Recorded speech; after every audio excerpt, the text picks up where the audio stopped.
I'm here because you broke something. Typical of IT. Have you tried turning it off and on again? Just tell me. Hello. Hello. Hello and welcome to the world of whatever this is. Of my hair looking. Justin is like the worst at streaming. Yeah, well, I'm not like you, Mitch. Come on. He introduces us like the Brady Bunch, square at a time. Right. The only thing that makes you better than me is that you actually consistently stream. I almost didn't today, so. Yeah, but you're way more consistent than I am. Yeah, it's been a couple look months. What happens. You accidentally get stuck with me too, Justin. Yeah, well, I told you to be here. Yeah. So. For everyone that doesn't know, the guy in that corner down there is Patrick. He's a friend of Mitch's. He's fighting printers like I do. I'm actually in the process of assembling a printer, so yeah. If there's one thing 3D printing has taught me, it's how little patience I have. Oh yeah, there's times where I'm like right now I could add a LED to my tool head. I'm choosing not to because I don't want to solder the LED. So when I was getting the printer up and going with Mitch's help via calls and stuff, I would have to set a hard limit of like, I'm gonna try it 10 times. If it doesn't, I'm done. Like I'm done until tomorrow. Oh, yeah. And that worked out really well for me. So I think when you're doing something tedious or doing something that there's a lot of failure on, I believe it's good to set a hard limit for yourself so that you don't get overstimulated or pissed off, infuriated, frustrated. This printer's been the bane of my existence since God knows how long. That's why I'm building another printer. So it's like, screw this printer. I'll just get another one. I mean,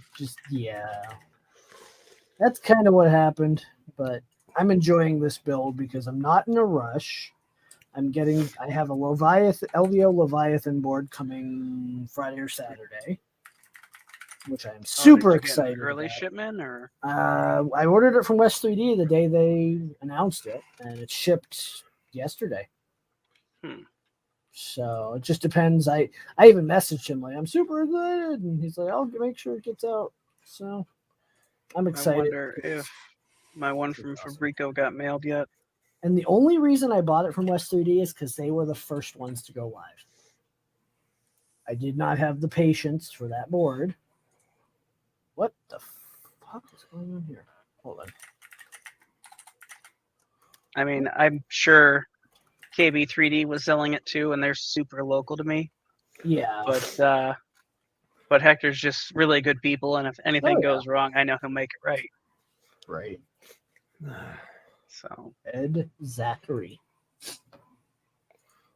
It's kind of like for the longest time for 3D printing supplies, when I just had my Prussias, I would always go to printed solid first. Right. And now that I've gotten into Voron, it's like, all right, is it something printed solid carries? Probably not. Okay, on to Fabrico. Yeah. So I am getting a micro center about 4 hours away in Charlotte. Oof. That sounds painful, long drive. But if you go up there with enough crap that you're getting, it could be worth it. And one of the things is, like, I will always pay more money if I can get it today versus waiting. Yeah, but the 8 hours round trip, no. Yeah. I would never. I have one that's an hour away, and I rarely get to it. Yeah, mine's about 45 minutes away. But here's the other thing. Lately, I go to Micro Center and I'm like, I don't need anything. Right. I've been that way too. I have a solid gaming desktop. I have a gaming laptop. Yeah. I have 6 3D printers. Well, like I need, but the stuff I need on Amazon, I mean, it's like a 20-minute drive for me, which is not too bad. 25-minute drive. Makes but I have to go in the city. Steven. Hey, It's not. Stephen It's Poole. not. No. Hey, Stephen Poole. Yeah. So like last night, I was working on this Optiplex, this Dell that I'm turning into it's a Plex server. Optus Here's me paying Sledgehammer. attention. Hi, Stephen Poole. Yeah. It's allowed. ADD's approved. Well, he's gonna be our only chatter, so we might as well include him. Well, he's for Twitch, yes, but not for. He was on YouTube. How to Matt text German, Patrick, and please, Ian. and Matt German. Oh, okay. I'm on there, I think. Yes, ma'am, you are. I gave it permission to my YouTube. Ooh. That sounds dangerous. Wait. Oh, that's right. You can. Oh, that's why I can't chat on here. Sup. Whatever that face is, robot There you face. And Mitch has mod powers for this, and Yeah. back end powers, and all the powers. So, Ooh, Oh, hell. yeah, I can do So, that. I can do I'm that. doing Zura. I can I'm do doing that. the Mantis XOL toolhead on my new Trident. The what and the what and the what now? It's a different toolhead. It runs dual 4010s, high flows, and I just want to try something different than the standard stealth burner. And I had all the parts, so Yes, but does it revo?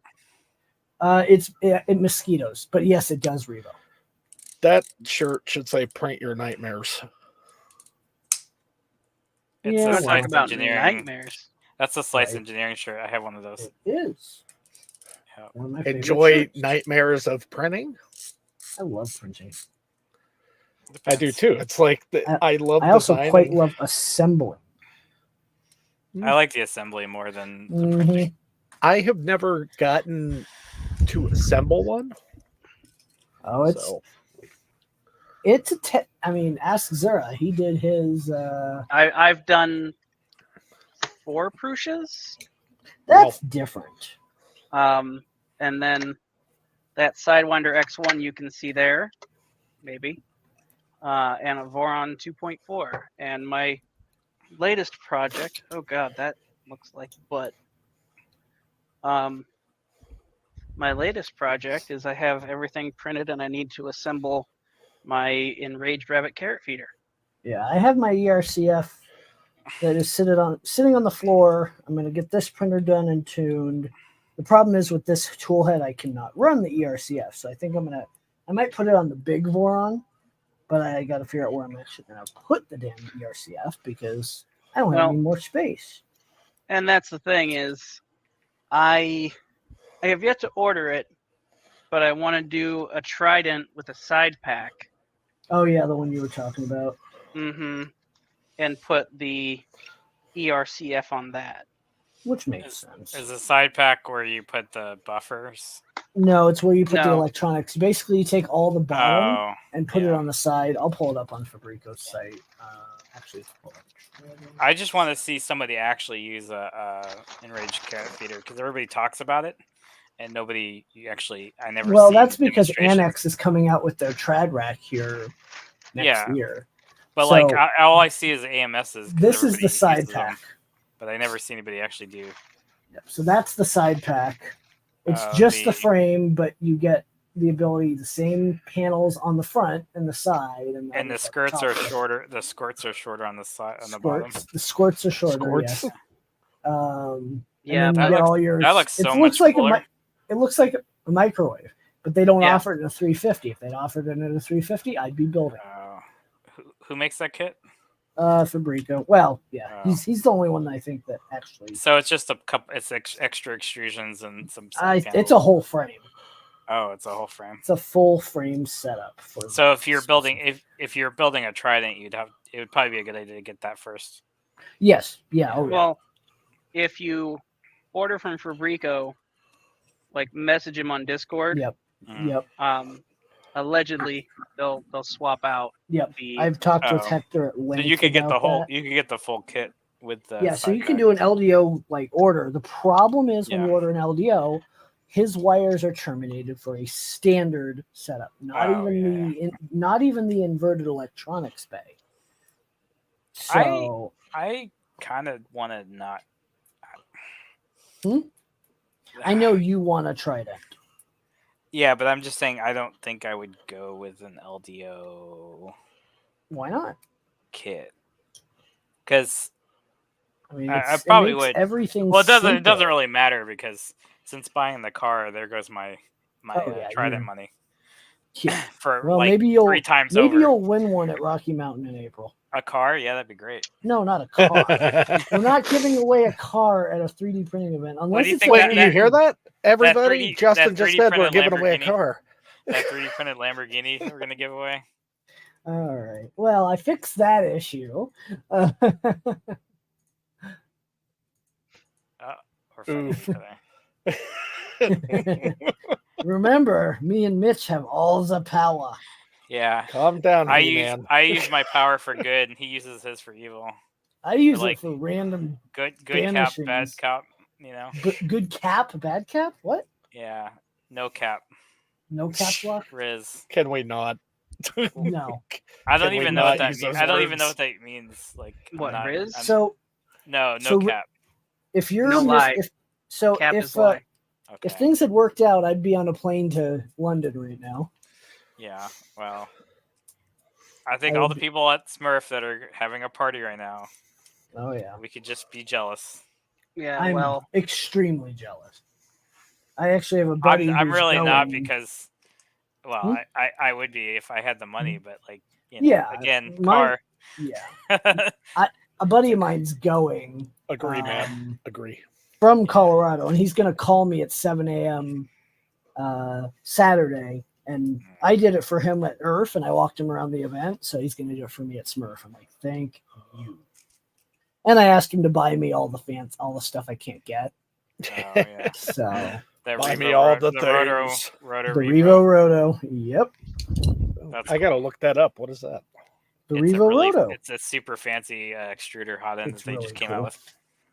It's essentially it's a metal 3D printed heatsink and something like extruder that. body, and it uses the Revo hot end system, Yes. but it's like a super Okay. compact extruder. Oh yeah, take the Humera and it's like that size, but almost Yeah. smaller. You know, I'm 100% not putting in the right thing because I just got a rotisserie. I know. I was thinking Look up it's a plumbing company. E3D Revo ROTO, Okay. and maybe you'll find it. If you don't, that's not my problem. I mean, So back when I built I think it was 2016, 2015, something like that. Okay. They came out with the Titan Arrow, and I put the hated Titan that thing. Arrow on the. Well, I hated that. Compared to- extruder. compared to a Greg's Wade extruder, like it was better Vince, tripod. because the Greg's Wade extruder back then you had to print the gears and use the 8 Oh, yeah. millimeter hot bolt, and I mean it worked. It worked Mhm. fine, but it was Yep. just a big hot end, and I had clogging issues with it. It was the only Is extruder it I really hated.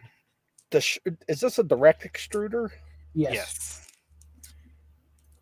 How much are they gonna sell it for? That's what I want to know. I'm assuming 150 to 180. Based On the here Humera it says pricing. 144. So 144. But does that include the? Does it include a 4 millimeter nozzle? 0.4 Yeah. I nozzle. don't I bet know. it That's does. earthillustrator.com. Yeah. Is it already Illustrator. available? It says Pre-order. it's sold out. Oh shit! I'm gonna Yeah, have to it order means one. they have the Put it listing, on but this it's guy. probably Right.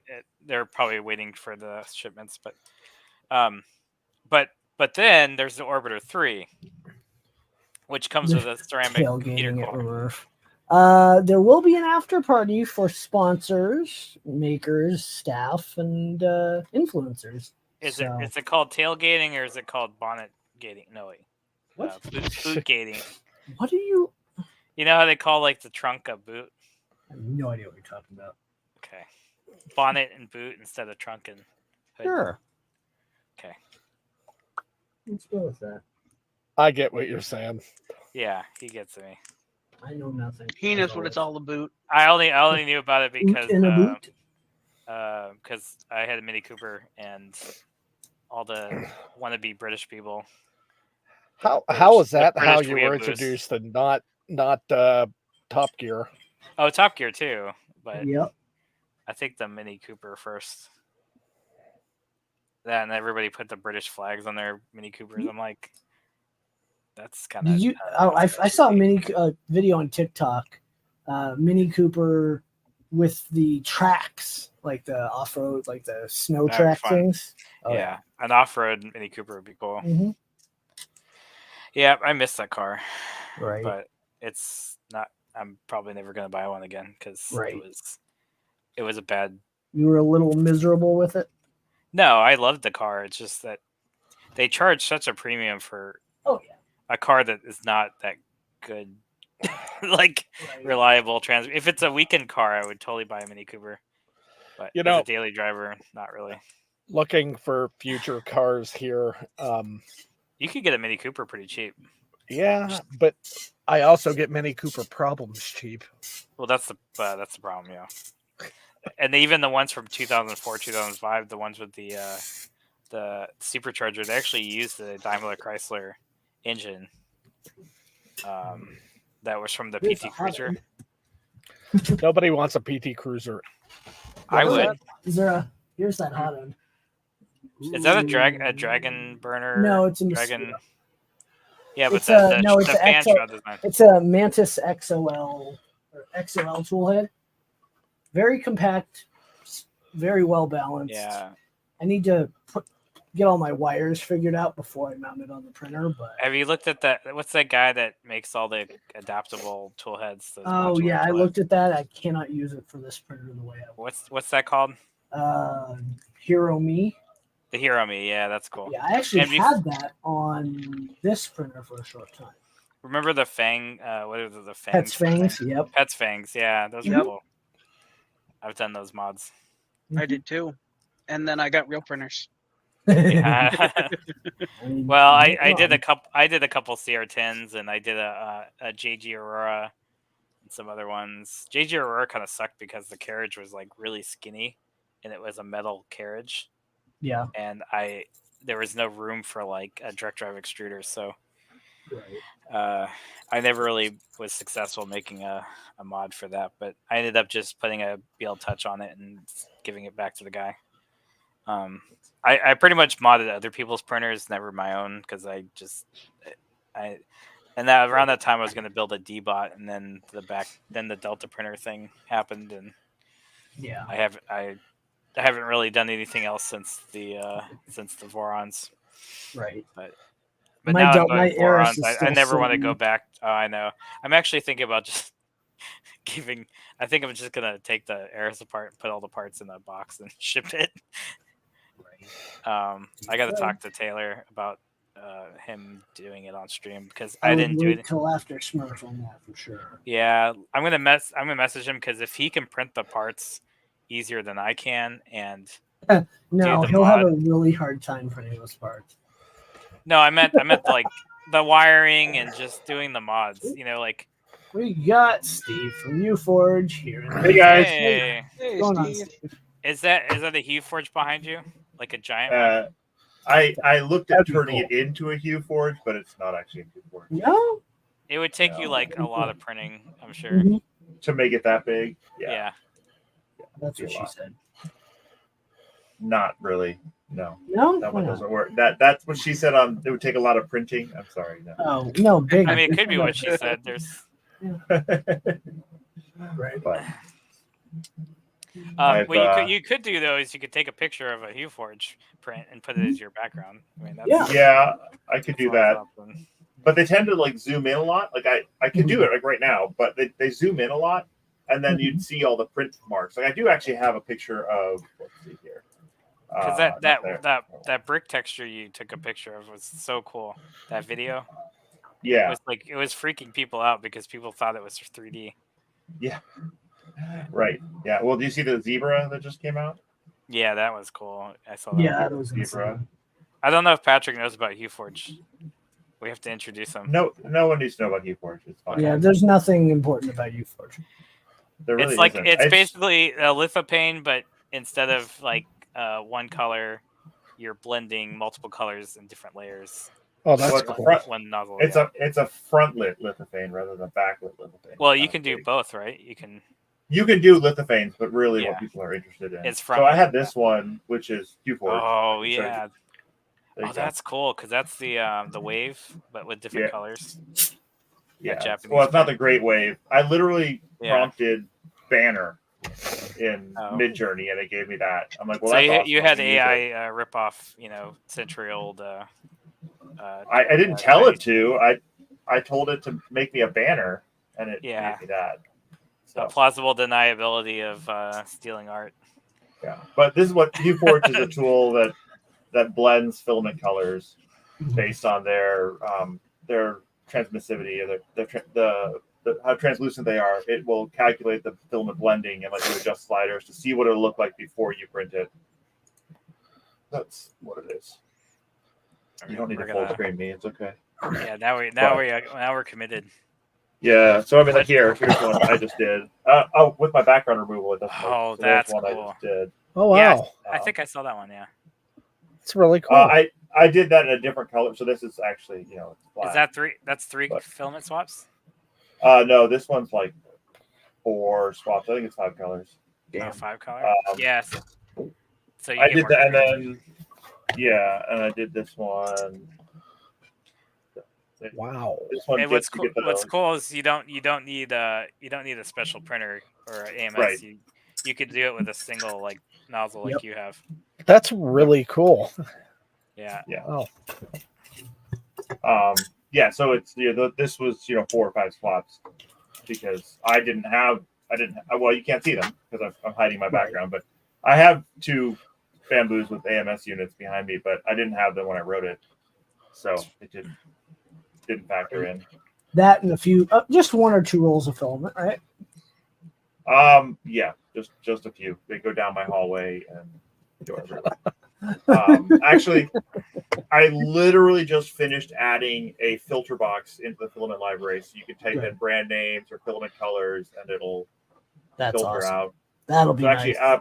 If this What- works correctly, wait, this should. Why does that there you look go. like? Oh, sorry. Sorry, What what? is that? Oh, This is Huforge. Yeah. But okay, here, sorry. if I wanted to type in I only want Polymaker colors, there it's all Polymaker. And now if I want Polyterra, Oh, you have a only, search box. Yeah, I notice just had to that. search that's new. This is Oh, the new okay. version. Oh, cool. I literally just finished coding this tonight. And if all you wanted was pinks, you could just look for pink, and those are all the ones that have pink in their name. that's awesome. Yeah. So, but I mean, largely because I've been driven crazy by how hard it is to find filament in here, and I own a lot of these, and there's just no way. So, I think the smart thing is just inventory what you have. Which I That have, way- but then you that still. way you can put it in your library on there. But is there a way to do XML import exports of filament libraries? it's JSON. Okay. I'm gonna add CSV to make it a Okay. little bit easier so people can have spreadsheets and because CSV import is and I'll convert it internally. It's stored as JSON, but I'll just convert the CSV to JSON as long as the headers match the columns that I need or the JSON fields I need. If I can find a header that matches the JSON field I need, it can have more, and I'll just make it read in that CSV and put it into a valid JSON format. Actually, someone asked today, and I'm like, you know what? I don't know why I haven't done that yet. But the big thing for me was I want a filter box. Yeah, because I'm going Orca, Bamboo, Priestess Slicer all have Mhm. filament profile, selections, and that's a different format. And Yeah, it's a different format. It would be nice to have a filament library between multiple programs, but that would be nice to be able to export into a format that they understand as a filament. The problem is that they have all that other stuff they stick to. They need profiles. That is an interesting idea. I don't think it's undoable, but it's not going to make it in this release. But I think CSV reading into a JSON, into filament. I mean, I've needed an official import for a while. So right now, is it saved? Is it saved? Is it saved as you add and remove it, to the files? When you add and remove them here, you do have to click save. But when you go to exit Huforge, if you haven't saved it, it'll say, "Hey, you have filament stuff that you haven't saved. You want to save it?" Yeah. There's a save button down here that you have to press. If you don't press that, it won't save. Well, I mean, but when you go to leave, it'll save. I've actually broken something in this build. Oh, that's fun. It pops back whenever I go. So I have it set to. I've been playing with OBS, and I have it set to automatically switch into it. Right. when. So actually, brick wall. You asked. This is a brick wall I was working on. Come on, come back. It doesn't want to switch back.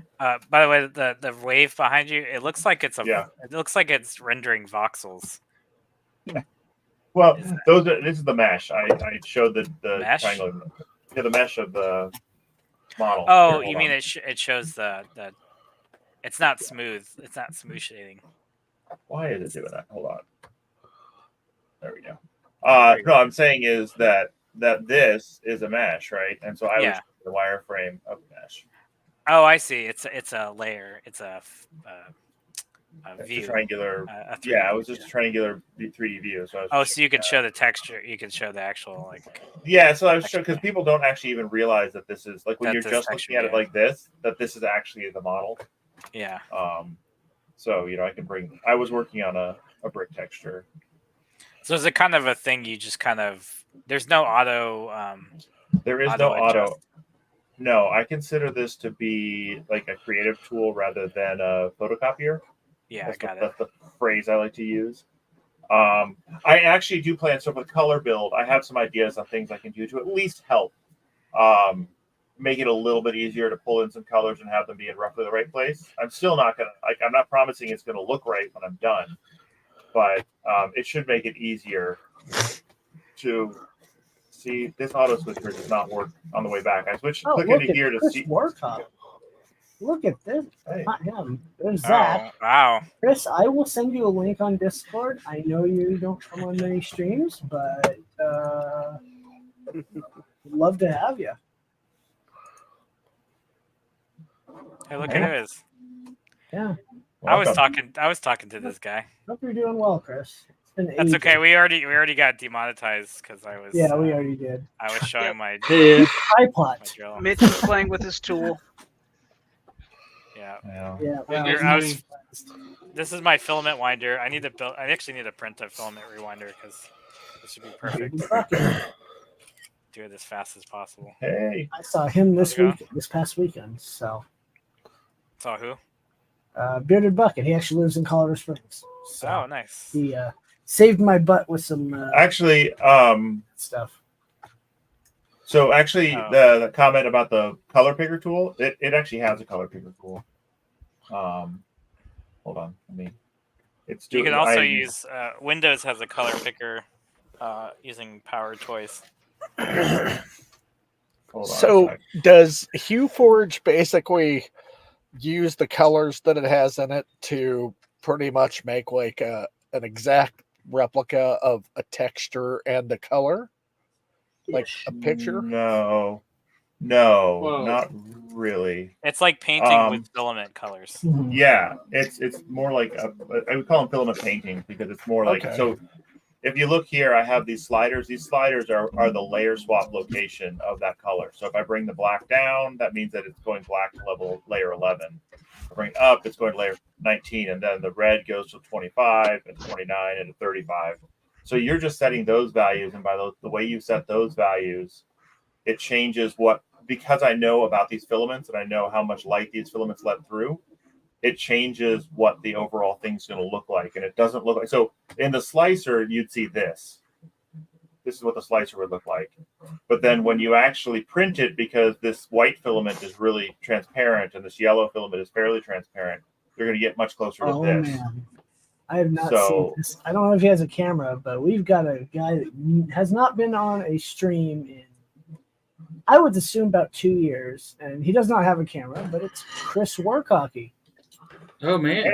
Yeah, it's me, Mario. Haha. Nice, been nice ages, profile dude. picture. Oh yeah, it's my profile That's- picture on Discord. But Right? the question about the color picker is you can actually come here, grab, right click, and then find your closest filament, and it'll sort your filaments based on which ones are closest to that color. That is really that is cool. in here in the image. You can do this. Um, I Patrick- could do better on how close it matches the colors, like what method I use to match the colors. It's a little bit janky, but at least get you in the ballpark. That's pretty cool. Yeah.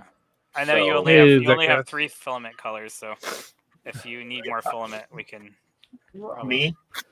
No, Me, I only have Patrick. 3 filament colors. No, Patrick has 3. Oh. because I bought. No, them. I only have 2 colors left. I have black Oh, and dark green. because only I have like gave him $200. my Polymaker filament Hello? giveaway. Oh, hey Matt. So, Hello. hey, No. So, there we go. This is Can what you I guys need hear for a me? tool. Stop demonetizing. Careful, you're gonna get me. I'm not monetized anyway, so what the hell?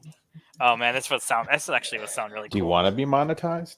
I mean, probably not. I'd have to do too much to keep monetized. So Yeah, knowing you're gonna barely break even. Wow, this gets I really don't. hot. I'm not Mitch, breaking you even. coming over to I'm England? overspending on all of it. So. Me? Yeah. It's not that hard to get monetized. If somebody wants to pay for me, I will. Oh. Yeah, Wait, because monetized it's starting on Friday. Twitch? Yeah, I'm talking about on YouTube. You just No. go by.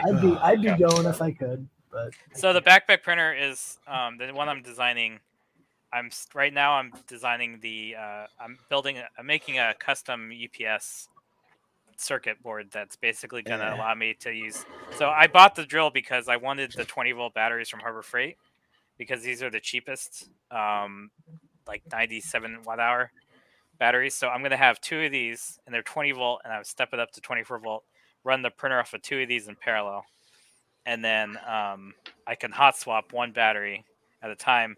But I need a custom circuit board that will allow me to monitor the voltage of each battery and power source. And what I want to do is dynamically be able to control the printer based on which battery and power I have. So, because currently my backpack printers, they have two batteries, two lithium iron phosphates, or one lithium iron phosphate, and then I have a diode that prevents backfeeding into the other power supply. So I plug the main power in, unplug the battery, plug another battery in, unplug the main power. That's how I swap battery packs to power when I dock.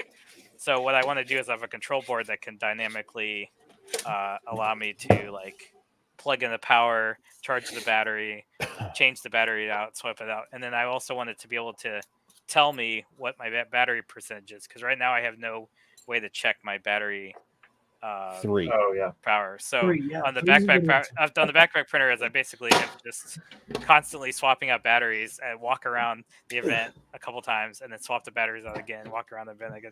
So I would like to have more control over my backpack printer. During small size printer. Yeah, So- that's what I had at Earth. Was I know. I'll show you guys what I'm working on, but you've got to get your mind out of the gutter. Oh god. Oh no, it's a Not wiener. allowed to. Yeah. So With Warcock here. this is used. The object I'm going to show you is used for its intended purpose, not for other things. Yeah, right. So I've got a massage gun. Have you seen one of these before? Is that nice. for No. flattening a fluid bed or something? No, I mean this is like a massage gun. Yeah, yeah. Moves in and out. Right. Works really good. My wife's I a made a massage massage gun, therapist, too. and she hurts me. This does a really good job. So this was hilariously cheap on Amazon years ago, and we lost the charger to it, and the batteries, the cheap, crappy 18650, sat around and Yeah. died. So I pulled the bottom off of it. This is just a test print, and I'm building a dual 18650 battery sled that'll slide in. So basically, it looks almost like it would accept a Milwaukee M12. Well, it's 8.4 volts. Oh, and those are 12. Those are 3. Yeah. So two 3S. 18650s, but the goal is to be able to. I thought I was going to need this to extend it, but I'm going to be able to use the stock bottom cap, and I just printed basically a battery sled to hold two 18650s in the BMS. I may make it to where I can just pull the batteries out and charge them on an external charger instead of using this. So I did eventually find the charger. Yeah. So how you Go been? find Chris? that charger. Who, me? Yeah, you. You've been. Oh, I'm doing good, man. I'm Getting busy. kind of got back into 3D printing in the last 6 months after not doing any of it really besides practical stuff for Right. 2-3 years. Practical printing is the way to go. Yeah. Well, It is. Actually, I mean, I it worked actually for an organization that works with it's a non-for-profit that works with disabled Yep. veterans. So I'm always like making things to help people like make it easier. Yeah, exactly. So it's usually practical random stuff. You were like doing that but- back when you were in the community. Like what Yeah, kind of I things you do? started doing that before I stopped. Right. And now I do that full time. I actually work for them Nice. full time. As well as doing some wedding photography here and there. Yeah, Oh, I remember nice. those days. But Does that now pay I bought pretty well? I don't ask for much with the non-for-profit. The wedding stuff pays for me to do. No, the non-for-profits. wedding is what I mean. Like, Oh yeah, that stuff pays great. but you have to deal with wedding. Bridezilla. No, and you get fed at random times. And I get paid really well because I book my clients. I've been doing this for 14 years, so I book my so you have clients. If experience, I don't yeah. like them, we don't book. So Yeah, it's, I thought about Way to doing go. that, but I'm not a professional photographer. yeah, you should do it anyway. It's fun. At least do it once. Yeah, Say maybe you did it. I'll just show up on my iPhone and just you might actually want a camera with a lens. So, You could be the videographer. Be the There are videographer. people that do awesome jobs with iPhones. So no joke. Oh yeah. But you know, it actually would sell pretty well is Huforge prints of wedding photos. oh man, it You know, absolutely would. yeah, I think I'm gonna try it. I just bought a K1 and nice. Black Friday special, and yeah. I think I'm gonna try it with it. I mean, I like- definitely black and white or sepia or something like that. You're gonna have a little bit more Yeah. trouble getting accurate color, but like, Zach is armor recreating photos is what What are you doing, Zach? frustrates What the people when they Oh, try nice! to use You more. got Oh, I saw that one on a backlit. that's a regular that's a film on the back, right, Matt? No, that's the CMYK. Oh, this is the CMYK. Okay, Yeah. it's Yeah, a that's great cool, looking one. So that's Zach, what standard. are you doing? So this is a printer frame. He's framing Yeah. himself. Yeah, you're being You're framed. getting Who framed framed. Roger Rabbit?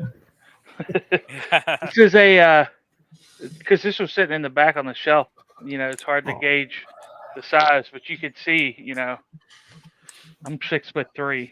This is a 400 by 400 by 500 keyboard. Jesus. This is Where are you gonna put it? In his Uh, pants. I mean, he's not wrong. I'm still waiting on my T500. Yeah. What's that? It's gonna get put Not at my my last job. They're paying me to build it for them. Oh, that's cool. Oh, the other job that you were talking Yeah. about. Yeah. Who decided this screw should be 1.5 millimeters? Yes. We decided 1.5 This should be so. M 1.5 is a terrible size. Yeah, I've got a whole box of them right here. Welcome Question, to guys. reality. Oh About yeah. Clipper. It's a Clipper command automatically inside because sometimes with Marlin you have to put the M600 in to pause it. Yep. So Clipper doesn't automatically have M600 defined. You can define the G-code macro named M600, Yeah. and or then you have pause to that. Yeah. save state, pause, that kind of thing. Because I the like to put it- I have it T500 unload. runs Clipper. I just yell at it till it works. I have it, It's I called have, percussive maintenance. I have it unload my filament, and then the other thing I did for if you do a lot of swaps, for me because I'm not auto reloading, I have it the idle timeout will turn your motors and bed off if you're not careful. So I have it set so that if it's paused, it turns the hot end off after 10 minutes, but it doesn't turn the motors off and doesn't turn the bed off. So the bed and motor stay on, which I feel is much safer than leaving everything on. And then if it's not paused, if it's actually idle, then it turns off everything. I'm the only one on that's- stream that's had a printer fire though. So. I no, almost had one. So that's actually part of why I'm building a UPS module is that I want to have control over. The fire size? I wanted to. I wanted to run a macro. Well, that's just the lipo batteries in general. Every battery. So at Earth, actually, previous times I've been using those lithium polymer hard case batteries. So the lipos are even more dangerous, and they don't have a BMS. So I've been using lipo batteries without a BMS, and I've over discharged them, and that's even more dangerous than the printer fire. So You're using LFPs though, right? What do you mean? All right. Lithium ferrophosphate. Even I if am no. being I summoned. was, but so I, we gotta go. Bye, Patrick. Bye, Bye, Patrick. guys. Bye. See ya. No, I miss I you was already. using lithium iron phosphates for ERF and Now we just need to Murph, get but Devin I- on here. but for That but would be but crazy. previously I was using lithium polymers because I okay. had lithium polymers. The problem with lithium polymers is I'll they're message her dangerous. right now. So Yeah, lipos are scary. So that's why I'm going with these drill batteries because they're cheaper and they're more available than lithium iron phosphates, but they're a little bit safer because I'm going to add a BMS module to them to make sure that they don't get. I bet they probably have a BMS in them. No, They don't. Harbor Freight. but they break out the cells. The cell because the charger uses the cells to balance. And you I can't believe they would sell those without a BMS. That's like begging to get sued.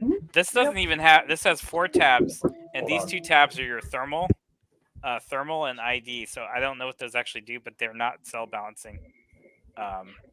These are just being withdrawing the battery. Well, I mean, if you've got each cell broke out, then what they're probably doing is they just have matched cells, and so they're balanced. The charger is balancing them. But this I think I would imagine there's some voltage cutoff in the drill. Yeah, there's got to be. Because That's how would sketchy. you not? Yeah, how would either that or the battery itself? The battery does have a passive board, but I think the passive board maybe has some kind of cutoff, and that's maybe what those other pins are. But there's no actual MOSFET controlled BMS. That's what I'm. So that's what I'm trying to do with my battery, my UPS. Is I wanna, even my crappy little massage gun. Yeah, had one of those. But that's a 2S. So what's right. nice is that I can buy a 5S BMS. Yeah. Pretty cheaply for a lithium ion. Because lithium ions have I think their voltage range is 3.2 to 4 or something. You know, you probably would have been better off just doing an 18650 pack. Yes. You could get really super good quality 18650 cells. Well, the whole thing on this whole thing is I keep going back and forth. I want it to be accessible, and I don't think buying lithium iron phosphates are always accessible. If I went to an event, if I had to fly to an event and I needed batteries for that event for the backpack printer, I could go to a Harbor Freight and buy a pack. Or I could go to a vape shop and buy 18650s, but then I have to make the pack, not at home. So and then you buy them already, those battery packs. Well, you're talking about those batteries, right? Well, the lithium iron phosphates, I could buy them on Amazon, but then I have to rely on Amazon being able to, have them and ship them. And these, right? Yeah. You just have to rely on Amazon in general. So. Well, that's what I mean. So if I buy drill batteries, I can get them at local hardware stores, even though I'm paying a premium for them. That's why Harbor Freight ones are the cheapest ones. They're basically a way to make a pack without it looking like a bomb in a TSA. Yeah. Right. That's kind of the biggest thing is it's a 97 watt hour. And now the NSA is listening. Well, that's the thing. TSA doesn't really care. They just they NSA. You said they want to see something that looks like a drill battery. They don't. But I bring in a lithium polymer, and they still didn't understand what a lithium polymer. Yeah, I coming back from Baltimore. Yeah, I walk right through with my lipo, and and I had to so explain it to him. Yeah. So one thing too, I'm sitting here moaning about not having a BMS in that thing, but that does open you up for getting rid of the whatever crappy 18650s they have in there and putting your own in. Well, yeah, I could do that too. And not having to worry about compatibility with the BMS or whatever. The other thing is for $67 for a battery, I get a free drill. There you go. So the more batteries I get, I just get more free tools that work with them. Drills are useful. 67 is high for a single battery, though. It seems high, but they're subsidizing it with the batteries the tools are subsidized with the battery cost. Question, guys. You guys are good into electronics. I'm making a fake medical device what children can use on their teddy bears, right? And I want to put something like I don't know. I thought about like a chip from a credit card inside, so people can scan it. Like what RFID chip. You want like much NFC tags. NFC tags. NFC tags for sure. NFC tag. How much they are? I don't know. You can get them Dirt on Amazon cheap. dirt cheap. Dollars? Like Cents? 250 pack for $10 on Amazon. How Yeah. big they They're are? dirt cheap. You But can the literally get readers- stickers that'll be on there. And you And can you can read program it. with You can your read cell it with a phone. modern. Yeah, what I modern cell want to phone. do, what I want to do is I'm gonna embed it in the middle of it. I want to like a cavity I want to put in, and then I want it's on that location. I'm gonna put that thing in and I'm gonna overprint it. You know. Yep. Yeah, you could do So Yeah, so what you're holding there is a Freestyle Libre.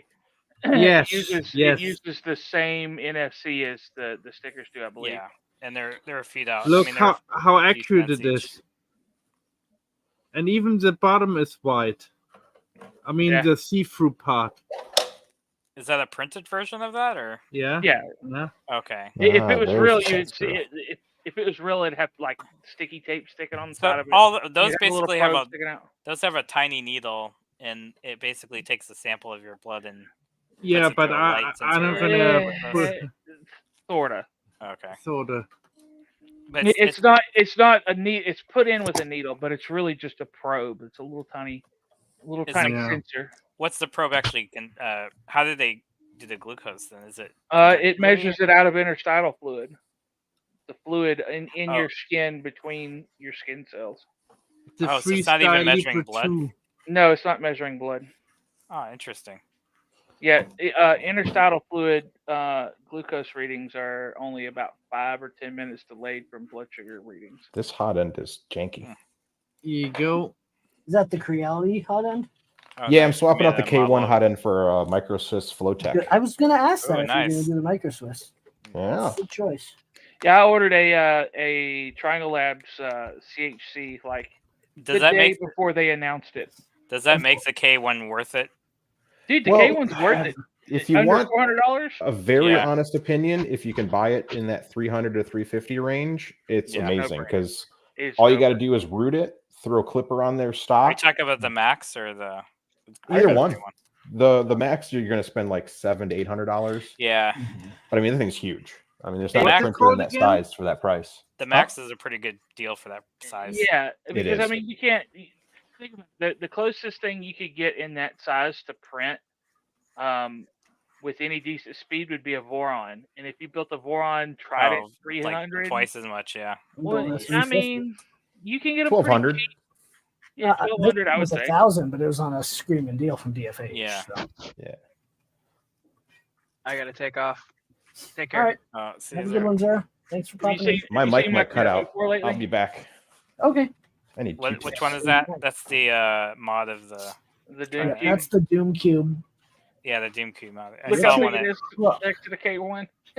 Not sure who Richard Crook is, but how's it going?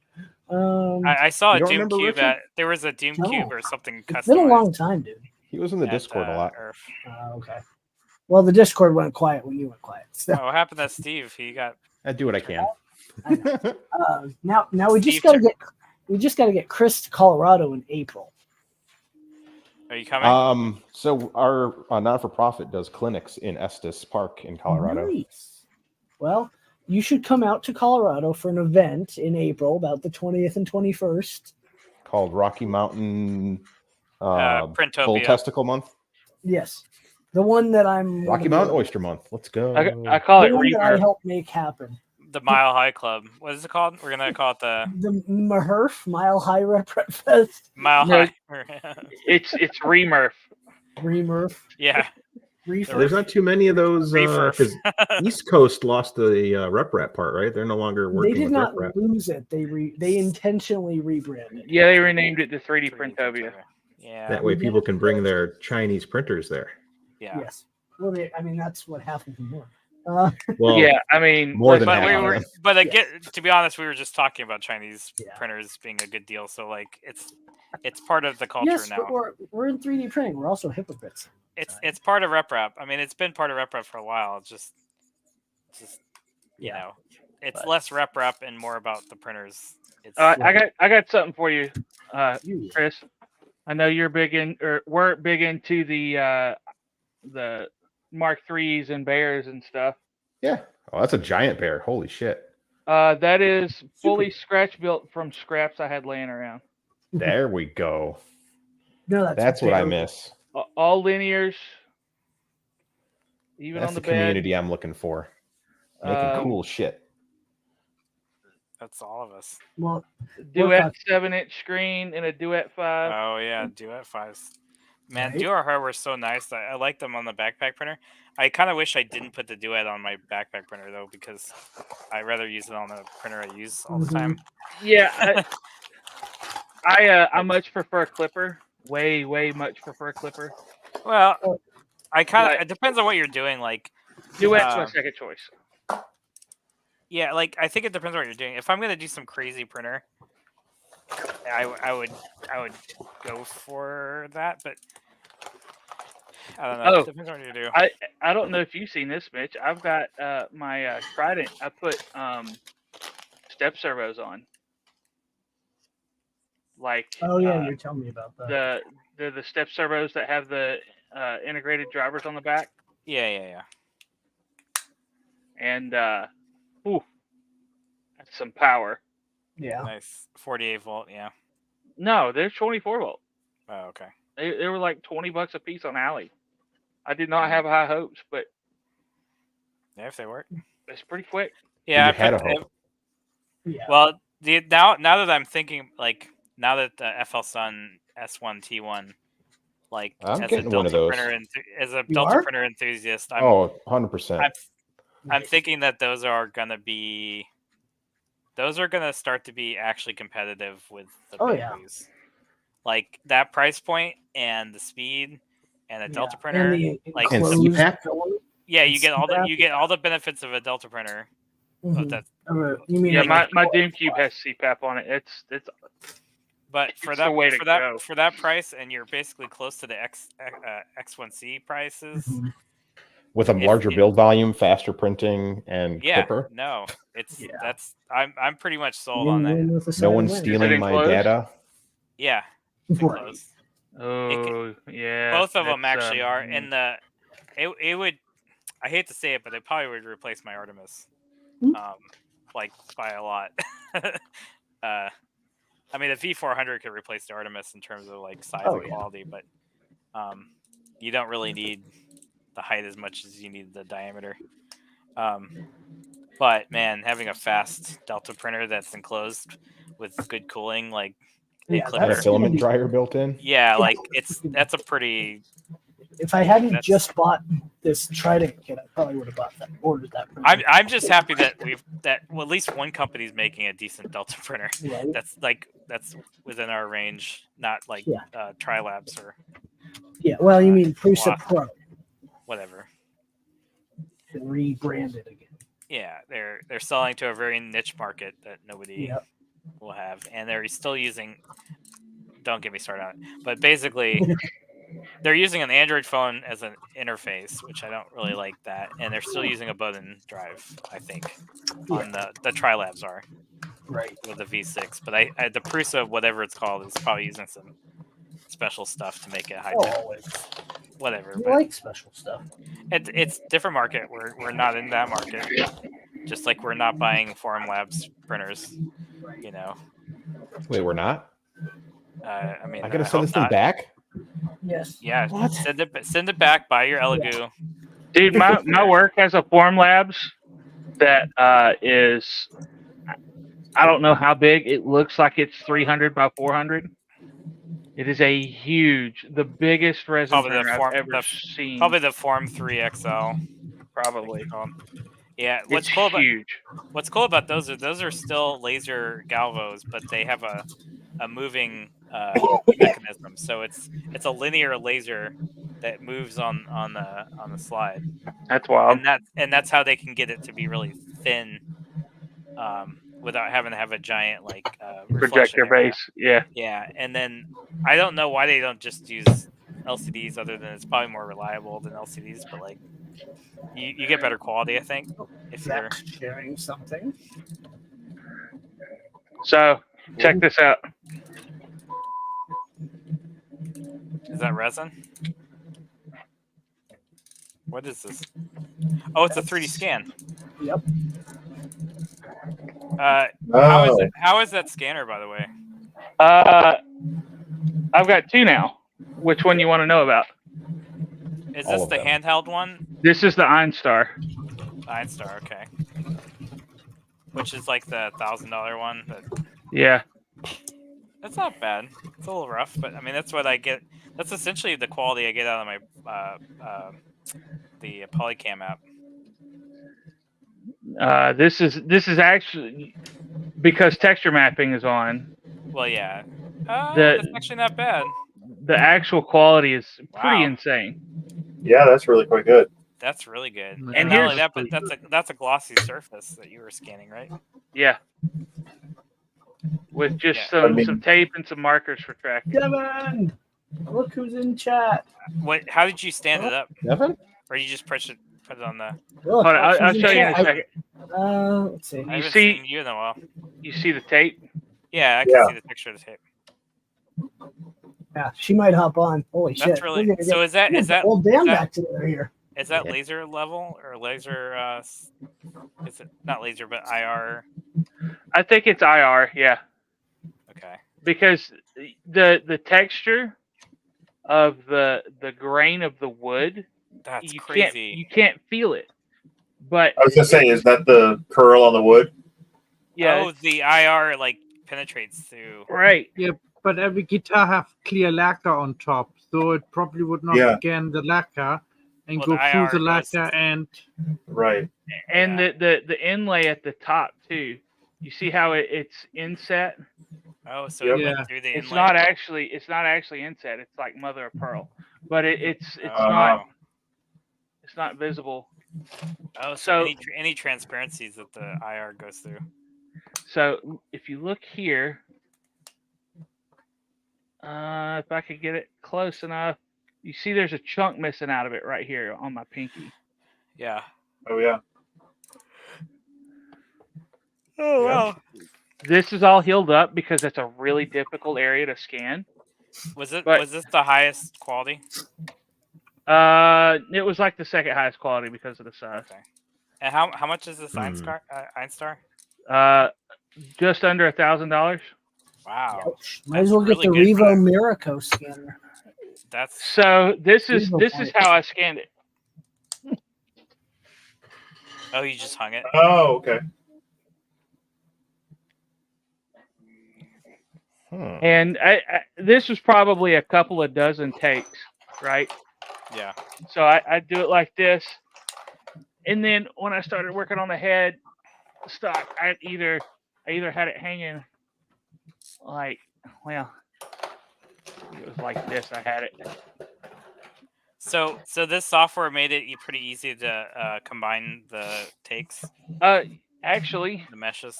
I didn't have to. Oh, it did it for you. Right, it hey would only guys, I scan. need to go.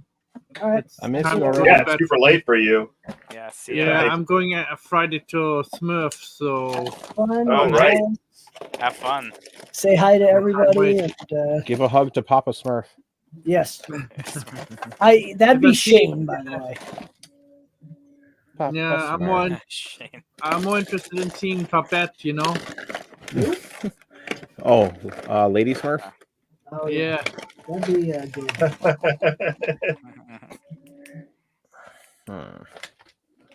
Well, stay safe out there, I guess. I don't know. I don't know how long of a journey that is, but 3 hours roughly in the By car. train, car. I forgot that Europe is small. Europe is so small that you can get around. It's in on- England. Europe has a larger Well. population than America. Okay, Yeah. well, not EU. So The it doesn't UK count. the UK is what, the size of California? Less than that. No, I think. yeah, 65 million, 65 million for the. No, I'm talking about like land size. Oh yeah. Oh yeah. no, they're like the size of It's Virginia, like, I think. yeah. Colorado, Really? Texas, something like that. They're no California. Texas is like the size Let of me check. is like bigger than Germany. Yes. Like Texas is. So they're not huge. bigger than Alaska. No, absolutely Alaska's not. the biggest. I mean, there's big. Why don't we don't like to do anything in actual measurements? It's got to be, Yeah, I have to do it by In state inches. sizes. Yeah. How many moose knuckles is How many, Europe? how many Mitches? How many metric? How many? What's it, Mitch? How many metric Mitches? Mitches? Yeah, I'm 1.5 meters. I don't know if I like so- where this is going. This sounds like I'm gonna get in trouble. So, No, Oregon Mitch's a is about the measurement same now. size as the UK. All right. Before this Yeah. gets out of hand, I'm leaving. No. See you guys. This is Initially- out of hand like 10 minutes ago. Yeah. Nevada's a bit bigger. California's quite a bit bigger. Yeah, But yeah, Virginia's half the size. Texas is the second Yeah. second biggest state in the U.S. Yes. Virginia's weird though. It's really, really, really long on the southern border. Yeah, Don't it tell is. Texans that Texas is the second biggest state. No. And like, But that's because nobody really wants to be in Alaska. But so I live in Virginia, and the thing that trips me out the most about Virginia is like, I'm originally from Birmingham, Okay. and like the thought that I could go from Virginia to Tennessee to Alabama without having to touch any of the Carolinas or Georgia because of Yeah. Bristol, the little tiny Because of strip. Bristol. It is Yeah. so weird to me. Bristol is a funky place. Right. Yeah, that's where my grandfather's from, or it was And from. it's a long way to Bristol because it's all the way over in the corner. I am in You're like Hampton. Hampton area, right? Yeah. Yeah, that is And a brutal drive. And I'm in Hmm. Nova. But I remember we went to Bristol from Charlottesville because I went to school there. And one of my 2 hours. guys, no, it was like way longer than that. I was shocked how long it took to get there. One of my friends who was on the crew team with me, and we were going to his family's house in Bristol. It took us like 4 hours, and I was like, "What the Are heck?" you sure? It takes me like 4 hours, I think. No, maybe it takes me like 6 hours to get to Bristol. Yeah, I should It's see. 4 hours to Roanoke. Yeah, it was weird, and then we went to Atlanta from there. So it was You a guys nice and your long trip. geography lessons. Right. I could not tell you all the countries in the EU. I would not even be able to tell you. Can you tell Three. all 50 states without Googling it? Somebody Yeah, knows the song, I'm sure. Yeah. Well, Here, I'm gonna name all the ones that count: California, Texas, New York, Florida. Colorado. That's it. Florida doesn't That's count. it. I guess What are we Florida talking doesn't about? count, yeah. I don't know. Puerto Rico is a state, and Right. Should be. do we still own the Philippines? Is that still a thing? Sure. No, we have not ever owned the Philippines. Sure, was the right answer. No, wasn't one of the Pacific Islands is still a U.S. territory, right? How to Wow. break I that? Say I shit. don't know what is so fucking funny. Wow. That was good. And It's the American answer of Samoa. let's continue. Don't make me pull By the the way, video from you. It is 3 hours and 57 minutes from Charlottesville to Bristol, Tennessee. God damn, it seems so much longer than I That's what she See, said. Patrick's in the eastern side of Tennessee, so I don't know. God, some of I these was like, who's wrestling making through- all the noise? Chris is rummaging around in a toolbox. I'm trying to Yeah. find, dude. I haven't tinkered on the 3D printer in a while, so I'm just trying to I find know. shit. I can't Where'd you- find shit. I have Where'd you no say idea what anything. where in Tennessee? Was that? Bristol. What's Bristol? Bristol, Tennessee is actually a shared town. It's on the border of Virginia and Tennessee, and it's Oh, split okay. across the border, though it's mostly in Tennessee. Oh, We just have a like Bristol, Wisconsin. yeah. Yeah, it's Where we have mostly. the Hell Renaissance yeah. Fair. So- Question, you guys. 12. Recommendations on glass fiber filled polycarbonate? Anyone printed it? Glass Snow fiber Labs. polychrome? Yeah, Snow Oh, Labs. I glass thought that fiber? was Carbon fiber. no. Snow Labs. Glass BC. fiber, I don't think it exists. I have GFPC. That's Who's so it by? weird. I have a By the way, spool of it that was- right here.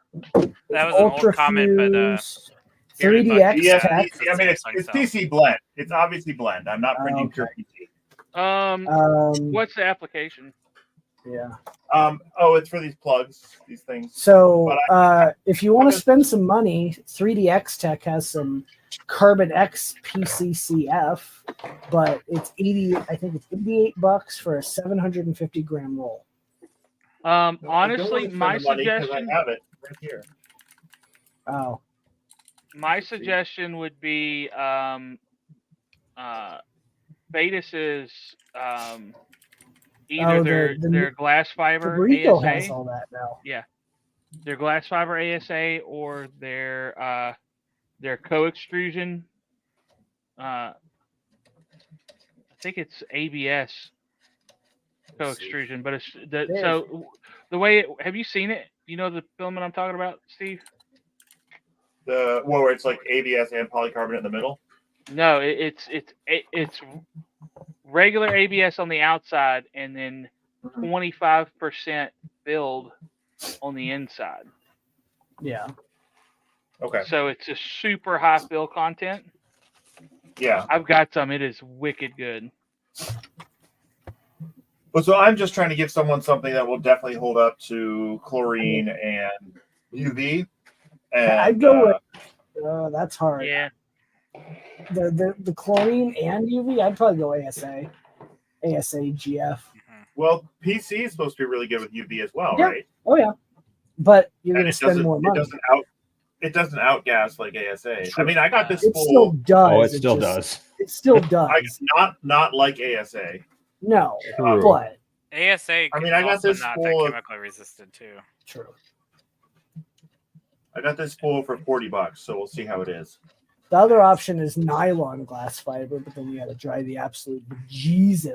out. Well, yeah, this is not a super mechanical part. It doesn't need to be crazy strong. I mostly want the chemical resistance and the light and the UV resistance. Right. And then I figured glass fiber just to make it really stiff. Mhm. Probably could have gotten away with just regular PC Right. I knew Chris was going to say or that. PC blend. Yeah, I would try Snow Labs carbon fiber polycarbonate. I'm asking for advice on printing it. Oh. That's And the what part you left out. what filament specifically is that? The You're gonna want PCCF and texture 3DX Tech? bed, and you're gonna want nanopolymer. Yes. Oh, nanopolymer. Okay. Speaking of that's what's awesome nanopolymer, with PC. Vision Miner will be at Rocky Mountain. Oh, good. I like those guys. Cool. I know, me too. They're partnering with Slice, so I'm Oh, dang excited it. to see what they're bringing. I What? realized I have a Diamondback nozzle, but it's a 0.4, and I'm realizing with the glass fiber, I probably don't want to print it. You can run the 0.4. You're just gonna have to run it a little hotter. Okay. I'm just worried about the fibers. Well, is the fiber ground or is it milled? Not milled. Sorry. The hell's the other word? Chopped. Yes. Chopped. I actually don't know, but I would What- guess based what on the brand price is of this? It's not labeled. I'll have to look at my Amazon order. Jesus. Yeah. Oh yeah, it's high quality stuff, man. I'm just making plugs for. Hold on. I think it's making- the Brilene. Okay. Like, Brilene. level. I would if it's PCGF, I would probably run it about 295. Yeah, you're gonna be as close to 300 as possible. Yeah, I mean, depending, the bamboo What is not machine gonna are Or you print printing? really, really sorry. slow. It's Ranky. RA. So it's another Chinese. It's another brand of Chinese conglomerate filament. Got it. Oh, it's It says Chinesian. glass fiber. Let's see. Link it in private chat and we'll pull it up. It doesn't Oh, my say whether it is chopped or not. That's the difference. If it's like milled, you're fine. If Right. it's chopped, that's where your issue becomes. Right, with Not logging. So Atomic mills their carbon fiber. With it being Chinese, is probably It's The probably cheapest. chopped. Probably powdered carbon dust. This is I'm true. not joking. It's usually If we just go to powdered the carbon dust. 3DX tag, Well, this is glass fiber, so it wouldn't be carbon dust. Oh, yeah. It's just fiberglass dust then. Exactly. If I can get the little tiny splinters. Yeah, it's good for you. Come on, God damn it. This is strong, but was always clogging the 0.4 and 0.5 nozzle. Had to use 0.6. I should just throw it in the filament dryer right now. Yes. Yeah, PC is very absorbent of the wetness. Hell yeah. I do have Heated chamber is also very helpful. Yes. I mean, I can do it in a hard steel bamboo. So if you run with the Carbon X Easy PC, let's take a look. God, this is perfect. Why? First Why try. don't my fingies work? So this is with the beam me up, Scotty. It looks like Hey, Justin, oh, blow me up. what? Wow. Yeah, right. Like a hot air balloon? Right. So see the Obama. 18650 contacts, Mm-hmm. Mitch? Only put one pair in. So This is- 3DX Tech does Oh, I not see. say. So it's a spring contact on one side. Yeah. They also have a roll that's freaking. So I have a 4-cell battery holder I was going to use, but that's pretty yeah, nice. it looks like it's chopped with 3DX Tech, But it which doesn't work is with one good battery. because you get better strength.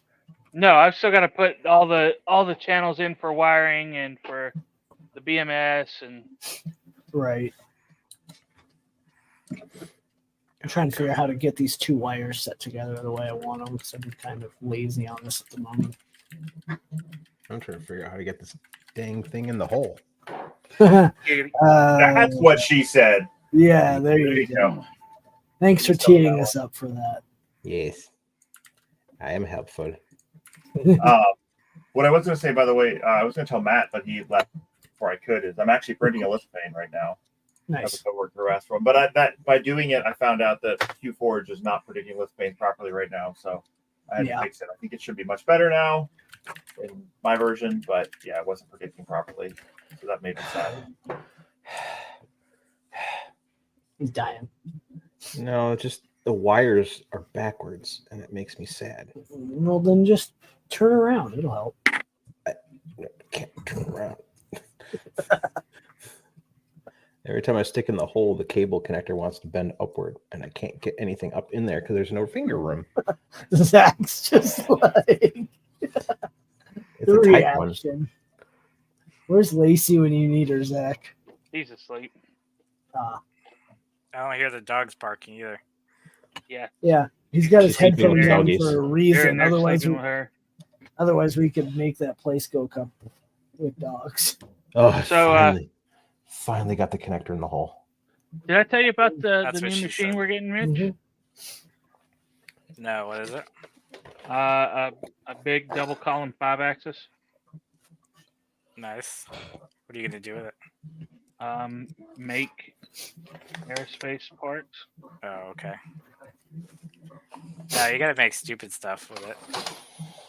At least once for testing. It's a $1 million machine. So I think They're going to that's 5-axis mill a benchy. Benchy. Yeah. I mean, that's the thing that's weird about like 5-axis printing. I still think it's like the conveyor belt thing. It's like the software just isn't there. Yeah. You know, and you have to model for it. Like it's not really solving a problem with 3D printing. Like No, it solves a problem it's with machining, cool. but even with machining, it's just saving you setup time because you could do complex stuff with a 3-axis. Just it's all about the undercuts. Right. It's essentially what you're doing. Right. There's a little more to it than just undercuts with the 5-axis. It's tool contact, geometry, Yeah. finish quality, accuracy. If you've got Is it? a feature, yeah. So, so you got this is Like your part. You have less right? deflection if you're doing it from a contact angle. I did it, Well- guys. I installed a new hot end. Yay. Well, contact angle, like on a ball mill. Yeah. The theoretical dead center of an end mill, if it's spinning with 0 run out, is Yeah. rotating at 0 RPM. You're correct. So, if you're really trying to go for good finishing with a ball mill, you want to be milling with At a an tilt. angle. So your surface speed is up at all times. But the other thing too that 5-axis is useful for is if you've got, say, you've got a feature on this face of the part with super tight geometric tolerance to a feature on this face of the part. You set it up once, you dial into this part, and if the machine is set up well, you could machine this part, and then the same setup come over here and machine this part. Yeah, And I guess then- your and then- setup, so you don't have as much room for error. Right. Yeah. Also, you cannot drill holes at any angle other than 0 on with the axis, right? Yeah. Right. So if you've got a hole that's at an angle, either you have to set the part up at this angle, Yeah. or you have to tilt the head at the angle, and it's a lot easier to Yeah. tilt the head at the angle. Well, yeah, okay. I understand for projection, but like reason why you don't see a lot of people doing hobby 5-axis. First of all, the machines are way more complicated to get the rigidity, and, Yeah, and the software is more complicated. The rigidity's hard. Yeah. Honestly, the software is easy if you're not opposed to doing this right here. You know. I mean, the software requirements, right? What is it? Is it just supported out of the box? From the Yeah, normal but CAM if you software? do this, you lose your depth perception, so you can't. So part of the problem is you basically, it's out of reach for a hobbyist who doesn't also do it professionally and is really good at it, because setting the software up to correctly handle the machine, like, Yeah, but basically what you would have to do is you would have to always do your 5-axis programming with a known gauge length from your center of rotation of the axis, right? is that the tool length? Well, it's gauge length. It's not just tool length. It's the length of the tip of the tool from the point of To rotation. the center, yeah. So it's there's always some offset because of the There's the rest of the hot end stuff. And there's not I don't think there's much in the world of hobbyist controller that can handle true 5-axis 3D offsetting. I was talking to you about doing like an aggregate head for a hobby machine just to do like side profile stuff, right? So instead of having to set up a piece of wood or something on its side to do pockets or dowels or anything like that, you could actually just, if I could make a smaller spindle that basically mounts to the bigger spindle and allows me to, like, even if I can index it and just have it only do one side operation, square to the whatever the axis, that would be better than having to like set up the material on its side. So even like a manual version of having like basically an aggregate head, which aggregate heads are usually meant for like doing side cuts on the 3-axis or any kind of like angled kind of 3-axis, but you can also do a C-axis, like a 4-axis machine with a C-axis to do it that way. Or sometimes you actually could just do a single A-axis that has like a rotation, so you can do angled holes only in one direction. We have a one of our 5-axis machines is a Haas VR11. Have you seen those before? The VR, was it? Yeah, Haas VR11. Is that a big? That's probably a big one, right? It's a pretty big machine, but it's 5-axis. It's real neat. So it's the normal, vertical machining center layout. So you got a bed that moves left and right, back and forth, and the head comes over like this. The cool thing is the head. So you're looking dead on, right? So this is X, and this is Y, this is Z. It's got 30 degrees positive, 30 degrees negative on A and B. Okay. So there's a 30-degree cone that the head can rotate in. So kind of like, like a Bridgeport, you can tram the head. It's basically that. Yeah, kind of like that. So like the head, which is mounted to, we'll call it a Z carriage, right? It can rotate on the Z carriage, the whole head assembly. And then in the head assembly, it's held like, like this. So it can go in and out. So it's a gimbal for the spindle, basically. Yeah, it's really Yeah. cool. But it's rigid. It's obviously probably It's overly crazy built rigid. Yeah, I mean, that's the biggest problem with 5-axis is the only 5-axis I kind of worked with was somebody who is doing his own post processor and is doing his own math in Linux CNC for some whatever reason. But he was making a machine that was to trim carbon fiber parts, and so he had a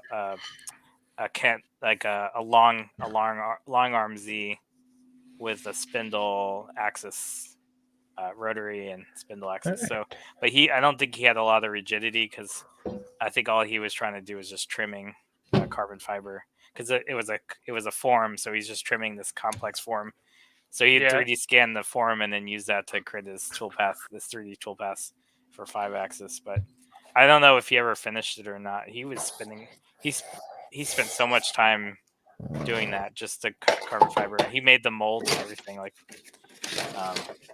But for a hobbyist, like a semi-pro hobbyist, like it's just really hard to do.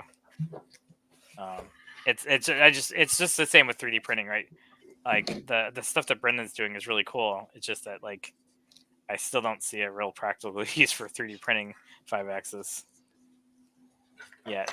I mean, Q4 5-axis color your model, but that's way cool, out there. That's not exactly. Yeah, well, I mean, imagine if you made like a eggbot, 3D printer that only printed on spheres. But, like being able to do a hue forge on a sphere, but you'd have to correct for the offset of the layers because the more layers you have, the layers aren't uniform. So Hey Justin. Absolutely. Yeah. Can you share my screen? No. Oh, there we go. Cost you $1. Yep. That's what we should do. All right. So watch. This is about to work through like a movement of the head routine. All right. Where did I lose the collect clip? Hey, 30 HP. GRE. Hey, what's up, Mr. HP? All right, here you go. Man, all right. That would make me nervous if that ever just crashed. Yeah. Justin, I'm way too rusty at this. I mean, So there's the tilt I'm forward. trying to find a smart ass remark. Oh, I see. It is kind of like a. That sounds like your own temple. So the whole spindle gearbox and motor and everything's on like one giant. Oh my god, that thing's massive. You used to be very good at this, Warcocky. It's been. I don't know. I know. That's all. I mean, that's probably all servo, right? Yeah, I can't imagine it. I'm sure it's all geared too. Oh wow! Compared to the guy, okay, I see the size. Yeah, it's pretty big. It's massive. That's what she said. Yeah, I forgot your name too, Jerry. Sorry. 110 inches in X, maybe. Yeah. All right, that's bigger than my router. My router is my reach is 39 inches by 24 ish. This is the machine we're getting.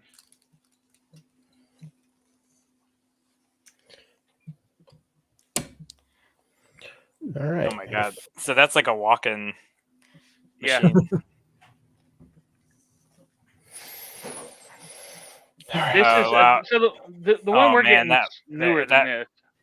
If that's a mold, that would. Oh my god! That's like weeks of milling. That many passes, like that small of a tool, on that big of a part. It's not all done with that tool. Oh, I know, but I know the roughing and stuff. I'm just still saying it.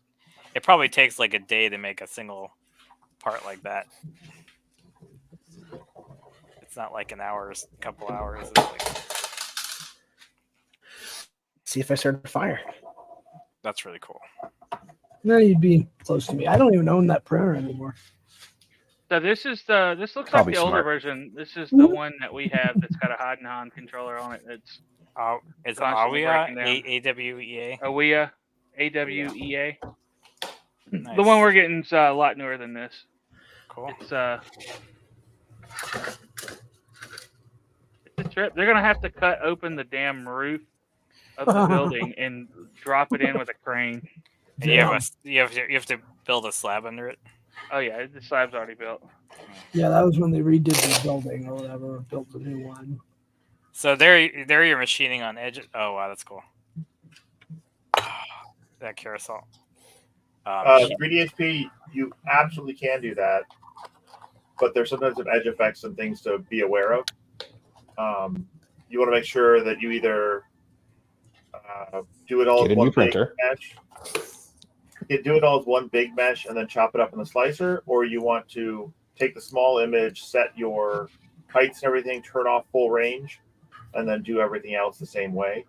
Or actually, you could if you did you have to turn off full range, because the problem is an individual sub image could have a different total dynamic range. So you'll need to turn off full range. You may need to grow the overall window, but yeah, I've done it. I did Ahsoka that way. You could do it. I saw some pretty cool tiling because I asked about that tiling HueForge images, and like to do a mural like on the wall would be really cool. But man, that would take a lot of work. But then, I mean, your mesh, if you depending on the pixel size of your image, that mesh is going to be so big that like most slicers won't even handle it, or most computer or things that would slice it up the most. So when I make something big, I tend to decrease or increase the detail size, so I have fewer triangles in my mesh, because you don't need the really fine detail when you're making it really big. Yeah. So I'll push it up to 0.4, 0.5, and then the mesh isn't as big. And then I'll take it. Prusa Slicer does the best job in my experience of slicing them up and cutting them.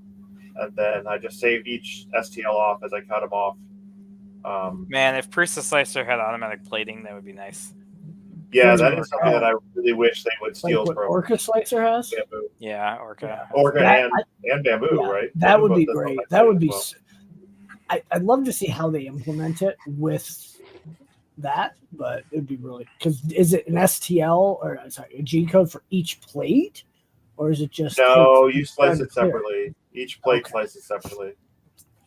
I think actually though, if you do slice them all, no, my experience, at least with Bamboo Studio, is that if you go slice another one, it will you'll no longer have the preview on the one you sliced before. I also want to do frame by frame animation with HueForge.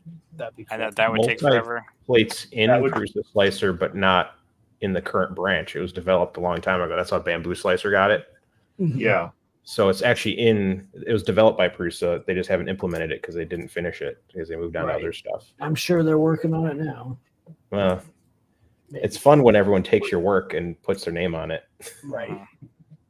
Well, they're the ones that actually implement it. I mean, like they put it out there. Yeah, as an implementation. I mean it's open source too. So if they wanted to implement it, it should be pretty easy to just take Bamboo's finished work and bring it over to Prusa. Yeah, I think they have too much standard to do that. They're just like, no, if they did it, we don't want it. But do it ourselves our own way. Well, but it's actually a useful feature. It's maybe the most useful feature they put in there. Clipperized K1, nice. Yeah, it's a rooted K1 with all the kits and caboodles. Holy freaking macros! That's by a the way. ton of Oh yeah, Shit. that's the thing. They spent a ton of time on the macros on this machine. You have to hide and categorize those. You can't just leave them alone. Yeah, I don't need them. They're useless to me. I've already used them all.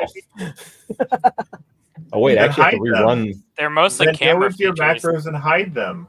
I have to actually run the input shaper ones. So. If you go to the gear there, if you go to the gear at the top of the macros, you can then hide the ones you don't want.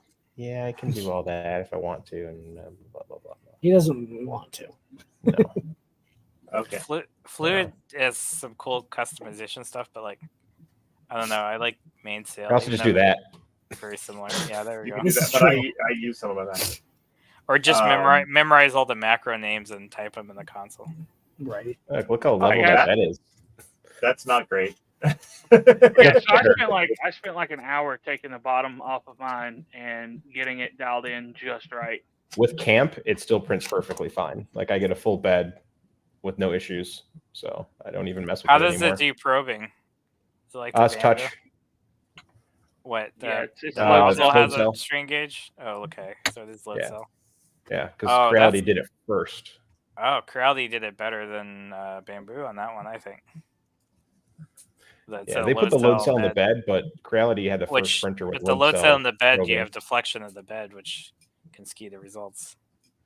I don't know. No, it's really sensitive. When it's homing, you Yeah. can tap the bed and it'll act like it got a probe hit. Yeah. I mean, that's what the Artemis was. We had that back in 2017. Right. Well, the Artemis used actual like clickers inside. It didn't actually have a load cell, right? No, they were force sensing resistors Yeah. on the 3 points of the bed, and then the head itself has. Well, they actually shipped it with both. So the print head has strain gauge, and then the original Artemis is shipped with the John force sensing sensor. Basically, it like averages the 3. All right, guys, I'm getting out of here. I'll catch you later. All right, Zach. Yes. Have a Yeah, good Hi, night. Zach. Yeah, my eyes are. It's so dry. Right. I think the winter. Well, I don't know if it's dry or. I think my eyes just get red. It's from all the pot. Yeah, I wish it was Colorado. from all the pot. Unfortunately, I don't, and No? I should. Right. I don't, and I should. That's. This is a family-friendly stream, so we're not gonna. No, it isn't. We already talked about guns, and that's what she said. So. Yes. This stream is not rated. Where's my thing? Here, hold on. There we go. Oh, you already have it, yeah. There we Oh, go. yeah. It's past most people's bedtimes, anyways. Yes. Is it? The weird people that actually don't go to bed at like midnight, like I do, 1 a.m. Steve will like this next one. Ready, Steve?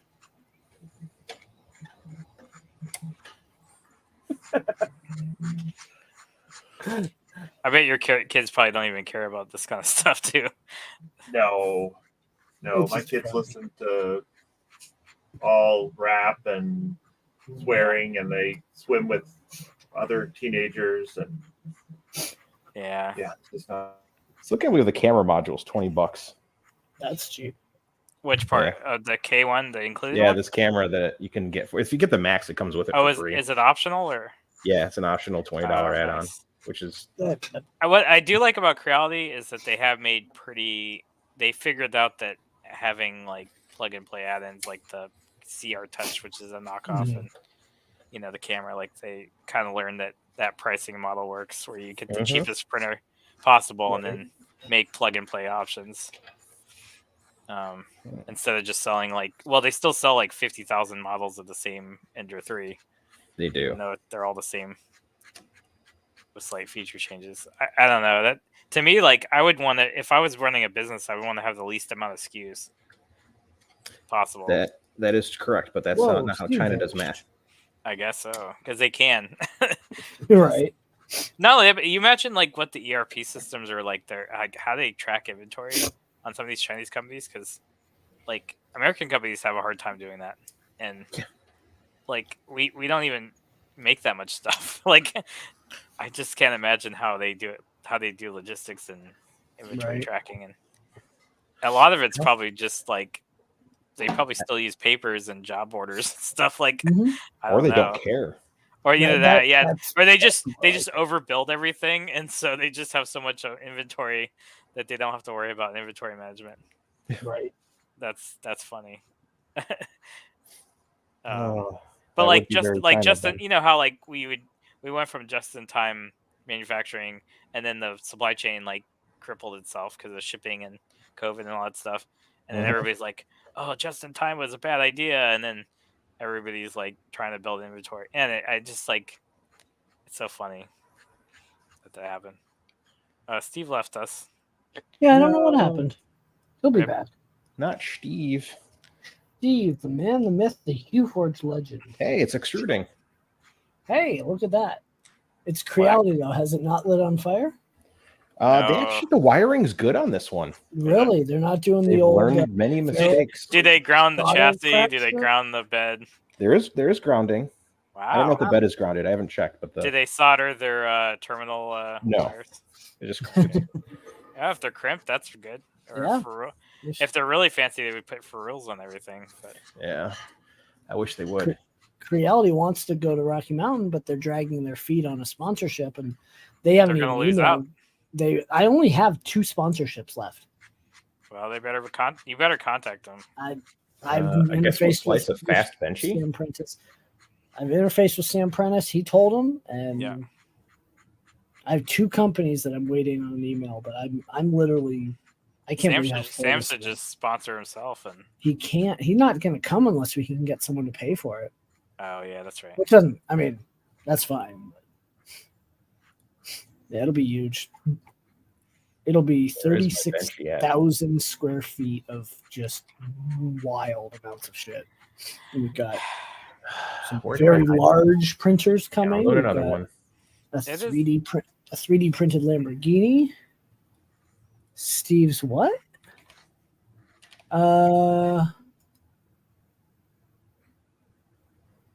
Yeah, let me What ask him. happened? I don't. Did you get Here, kicked? hold on. I don't know what happened. You know- Jerry wants to invite you to his Saturday streams. So Oh. Might or might not be able to do this Saturday, but another Saturday I No, can probably do. I mean, Yeah. uh, So yeah. but funny story. The power button's on the top of my computer case, and where did I rest my foot? you have to disable those. Where did I rest my foot? On the top. Oh, I've never done that before in my You're life. funny. I don't even I have. had to- I just never turn my computer off. So. I had to disable those because my cat would jump on top of the computer to get to the shelf Yeah. and hit the button. It's like, no. I solved never that turned my problem computer by off having the computer up here. So. Yeah. but Careful. It takes up a lot of desk space. Right. Let's go faster. Yes. It's kind of funny speed because shit. back in the day when I like full size towers were popular, but like now there's almost no point in having a full size tower. Mine's like a more than full size tower, quite large. Why? Yeah, I built my tower to Do you mid have a tower. million hard The drives? graphics card is this big. Oh Yeah, yeah. it's okay. Cooling big fan freaking- is this big, and Yeah, if you have a 4090 that's like the size I've got of a small 7900 town, XTX. where I the got graphics cards have to come with their own zip code. Yes. it's a Yeah. it's a 4070 Ti. Oh Jesus. Yeah. I'm I an have AMD guy. All I have the a way around, 3070, which takes up most of the Alienware Mhm. case, but like the Alienware packed it in like the worst possible Yeah. arrangement, and Right. the thermals are awful on these cases, and so Alienware just came out with like a standard glass sided, standard case Yeah. instead of these weird So, right. things. So like, I hate Well- tempered glass on cases. And every computer case has a tempered glass side. Yeah. And that's it's so the whole annoying. thing right now. I used to always build my own computers. My last computer. So the computer I developed, Yeah. the majority of Q-Forge on. At this point, I don't know, maybe more code Well, development. now been you're done on Macs, since right? release. Mac is what I don't develop. I Oh, spend as little time on Mac as I You possibly bought a can. Mac to develop. I To it. bought a develop it, Mac to develop Q-Forge. Yes, I would imagine But I that also, the M1 stuff is pretty good for development, but I'm not familiar with the Mac development Oh, environment okay. very much It's at all. a So learning curve, but once you figure it out, it works well. I mean, you use like VS Code the- and No, it's I use Visual Studio. Community Edition. Community Edition is there is no limitation anymore. There used to be like once you made a certain amount of money, you had to buy it. Now Yeah. it's if you're a solo developer, you don't ever have to buy it. oh, that's So, nice. But yeah, I have Nice. the MacBook Air. It's actually the 15-inch That's M2 Air. small. It's actually That's crazy. it's super nice That's nice. hardware. Like the physical Yeah. hardware is crazy nice. I just wish it was a Windows laptop. But I don't know. You can- I'm kind of they're kind of selling me on the ARM based like computers. Oh, yeah. Being I the mean, norm. back when they were running Intel, you could run Uh, what the hell was it called? And I think Windows could totally do it if Microsoft put in the effort to actually do more with their Yeah. RT platform.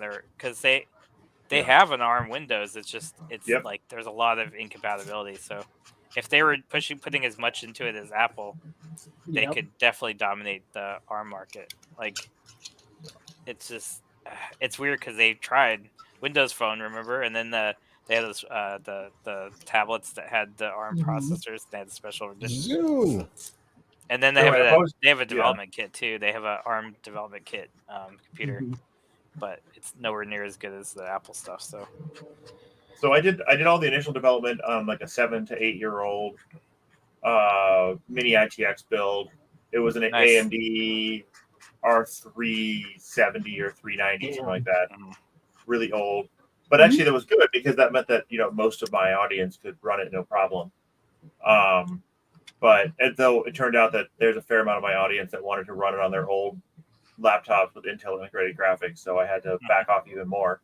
Do you have to program something different, or do you have to just go with OpenGL or older? Well, OpenGLs? I was using OpenGL, but I was using too new of an OpenGL, so I had to. Yeah, that's what I mean. You have to go older one to make it work. So I went to 3.3 core, and originally I was going to support both. I was basically going to check: do you support this? If you do, I'll use the new version. If not, I'll use the old version. And then the performance was good enough that I just said, you know what? I'd rather not do 2 code bases. I'd rather just do one. You software render? I don't software render. It's definitely no. I will not software. I mean, okay. If you want to Mesa software render, you can, but I'm not going to software render. Or just disable the 3D view and just hope you got it right. No, that's not.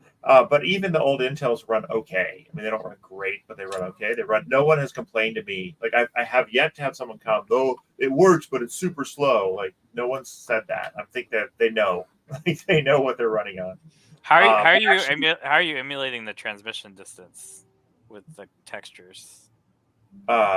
It's actually it's a texture. So basically, I have a 3D texture that I've pre-calculated all the values. Oh, actually, I don't. I have well, it's a 2D. So I have 3 textures that are literally just I have 3 1D textures that I put into a 2D texture, and each texture is just is the set of colors that I've calculated that the blend. So I calculate the blends in software, and then and then I make a texture that is that list of blended colors for each layer, and then based on the height of the pixel or the vertex, I set the color, which actually leads. So you're calculating the layer height is the height of the height map, and then the color is actually just a calculated blend. It's a pre-calculated color because really, most of the time there's maybe 30 or 40 You're not doing layers. it with like a clever shader or some kind of like. I actually was originally doing shader stuff, layer transparency or something.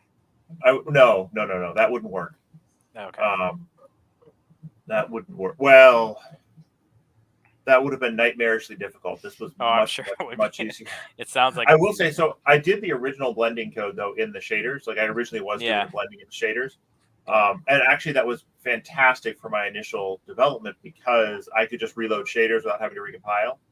And I could very, very quickly iterate. I could literally just adjust it, reload shaders. Because I would literally hold up the picture and I'd say, and this is a lithophane, so you can't see it right without the backlight. Yeah, we have Jerry 3D. Hey guys. What's up, Jerry? Hey. But anyway, Long time. I would hold this up and look at it and say, what does it look like? And then I'd say it doesn't look right, and I'd adjust something, hit reload shaders, and it would immediately pop up the new version. And so that was fantastic for rapid iteration. But then once I had to take away features to make the new 3.3, I had to say, yeah, let's put this in software. So, but by then it was mostly working. So then I realized recently that my actual what I started with, the backlit lithophanes, wasn't right. My predictions weren't coming in correct, and so I was iterating, and it was taking me forever to go through. Man, compatibility sucks for software. Yeah, well, that's like so. Linux, I can get Mac OS. I have some people running 10.15 on old hardware, and they really want to run QForge. Yeah, and they've been very patient and nice about it, but they really want to run QForge. And unfortunately, the Qt libraries I use are 11 plus. So, and then when I went to go build the Linux build, do you have a Linux build? I have a development Linux build. It doesn't do everything right. Actually, the Bottles version runs better, but it is a little tricky to get it set up in Bottles. Is that something you think you'll develop in the future? Yeah, I'll develop the Linux version. It's just I'm probably not going to. It won't come out at the same time as 7.0. Okay. But it should. I would hope it would come out in the next 3 or 4 weeks. There's some weird incompatibility. Jerry's got a lot of tail. Yeah. Wow! Look at that! Oh my goodness! Hold on. Oh. The music was now awesome, we're really demonetized. Yeah. We can't hear you at all, Jerry. You are fully muted. It's the CSA generic vibe. Metallica. Came here That first. is huge. Dang. Yeah, I'm printing a 7-foot xenomorph alien. Is I that actually full saw size? I saw your video about that, but I hadn't been My fourth keeping video will up. be out tomorrow. I just got the tail glued up a bit ago. I'll take off the Dang. tape in the morning and finish the video. And I'm currently printing the upper body, which I got about a little over half of it done. But yeah, that's a big tail. Did you use Lubin 3D for the chopping it up? Yeah, I use Luban. Polymaker is sponsoring all the filament. Glue is sponsoring all the glue. I gotta figure out how to set it back down. Yeah, that looks cool. So, yeah, where are you gonna put it? In his bedroom. I guess your ceiling is 7 foot or more. So. No, I've got a Rocky base. Mountain. I've got a base. Rocky Mountain, I'd have you bring it. I've got a base that's 43 inches square on casters, and I'll kind of roll that around in the room with this desk. When it's done, it'll look like this. Are you gonna ever take it anywhere? Like break it down to take it somewhere? I don't know. I got to make sure that I don't glue the torso to the legs, and I don't glue the tail on. Otherwise, it'll never get out of door. Yeah. Right. So a giant version of this right here. That's gonna be crazy. So that's almost full scale, like to the Alien universe, right? Yeah, 7 foot is full scale. Yeah. What they had in the movies. Yeah, Jeez which were Louise. mostly puppeteered, but they also had No, miniatures. the man in the costume. No, yeah, I guess. Yeah, Well, you're well some. some I'm were thinking of puppeteered. I'm thinking of Predator. Yeah, that probably was puppet. I'm Oh, thinking that was of Predator puppeteered. that had a man in the costume. Yeah, man, Alien movies are so good. You ever like go back and watch it? Like just crazy. It's just so crazy how good it was. No, I'm really excited if I can use Hue Forge and on the bamboo, which prints perfectly, and do multiple colors and do something really big. I never thought about that. Just make it big in Hue Forge, put it in my slice or whatever, and cut it up. Yeah. Would Luban be good for it too? You don't need to. You don't need it in Luban. You can do so. The only thing I'd warn you about is there do tend to be some border effects. It's hard to get the borders totally seamless. We haven't quite worked out how to make the borders really, really seamless. So the best thing I can recommend is if you have black lines in there to cut along the lines rather than on the squares. If that doesn't work, I mean, it's a matter of degrees, right? Most like I made a big Ahsoka to give away at Irv, and you could see them if you looked, but if you weren't looking, you didn't notice them. But it depends. Some people I've seen What where you program did you use to cut them up once you made it in Hue Forge? I use Bruce's slicer. You could do a mesh modifier too. You could actually create a seam line vector and then create a mesh modifier from that, and use that as your slicing. That sounds like that way you could cut. It sounds like a lot of work, but you could you could create the slicing into seams, so it's less noticeable. What do you glue them on? Of course, you glue them together with super glue, but what do you use for a backer board? I used foam core, just black foam board. That works. Okay. Yeah, that's cheap. And I didn't actually glue the seams together. I just pressed them up against each other. And I used my block plane to clean up the edges a little bit. Okay. Block planes and 3D printing really go together, actually. And why not Gator board? Gator board is nice, but it's expensive. Why not Gator board?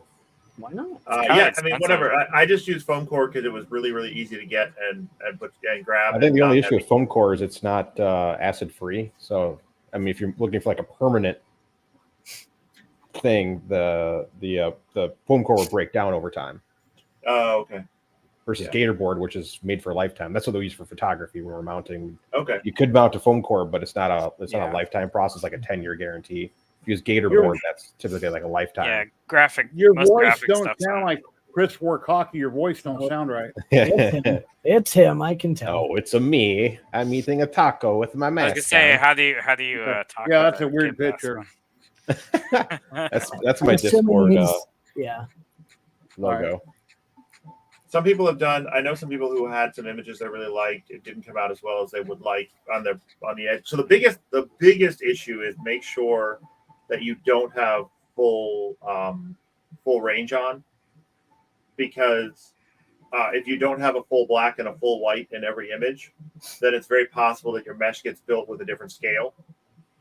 And so the best thing to do from several people who have done it, and I did it for mine too, the best thing to do was to take the image So you can if you blow it up in HueForge, you don't have to worry about that. You can put full scale on if your whole thing's in it, you're gonna chop it up in the slicer. But some people do the other way. They chop up the image and then put it together in HueForge and then do each one as an individual HueForge. Totally appropriate way to do it. In that case, you must turn off full range. And you have to turn off full range on, like, what they do is they'll take the normal size image, get the colors they like for the normal sized image with full range off, get it all working the way they like with full range off, which might mean they need to make it thicker, apparently thicker when it won't actually be that thick, just to get the range they need. And then they'll save those settings with full range off, and then they'll start bringing in the individual image sections and just saving them off without changing anything, so that all your color scale and everything's the same. Now, the other option is you make all your details bigger. You can make your details bigger in both cases, but you make all your details bigger, and then you keep leaving them as full range. Depending on how big you want, you could do things like, if you're looking at a detail size of 0.6 anyway, you could do it all in 0.2 small size and then multiply scale XY by 300%. That would be fine. You wouldn't have to do it, the size. The one thing is you'll need to go into your .user settings.ini and change the maximum X and Y dimension, the maximum width, the maximum height dimensions. I set those smaller just to keep people from blowing up their systems, making giant things accidentally and having it just bog down their computers like crazy. Okay. But you can set those as big as you want. There's no upper limit on those. So just go have fun. But I do recommend, if you're going to make big, increase your detail size to 0.4 or even 0.6, depending on how big you're going to go. If you could, in private chat, put your last name, and I'll send you a friend request. That way, I'm able to get a hold of you on Facebook, and then I'll shoot you whenever you're available on a Saturday. I'll shoot you a invite. Hey, Chris, why'd you quit doing YouTube? What happened? People enjoyed watching you. Ah, man, You got burnt out. part of it was just a lot of drama, a lot of work. And then I picked up a full-time position working for a non-for-profit that works with disabled veterans, and it's just eating into my time. Okay. So really, I just don't have the time. I've been pondering it, and a lot of people have contacted me recently, and they're like, "You should totally." I'm like, Wait, what's your YouTube? I don't even into the community.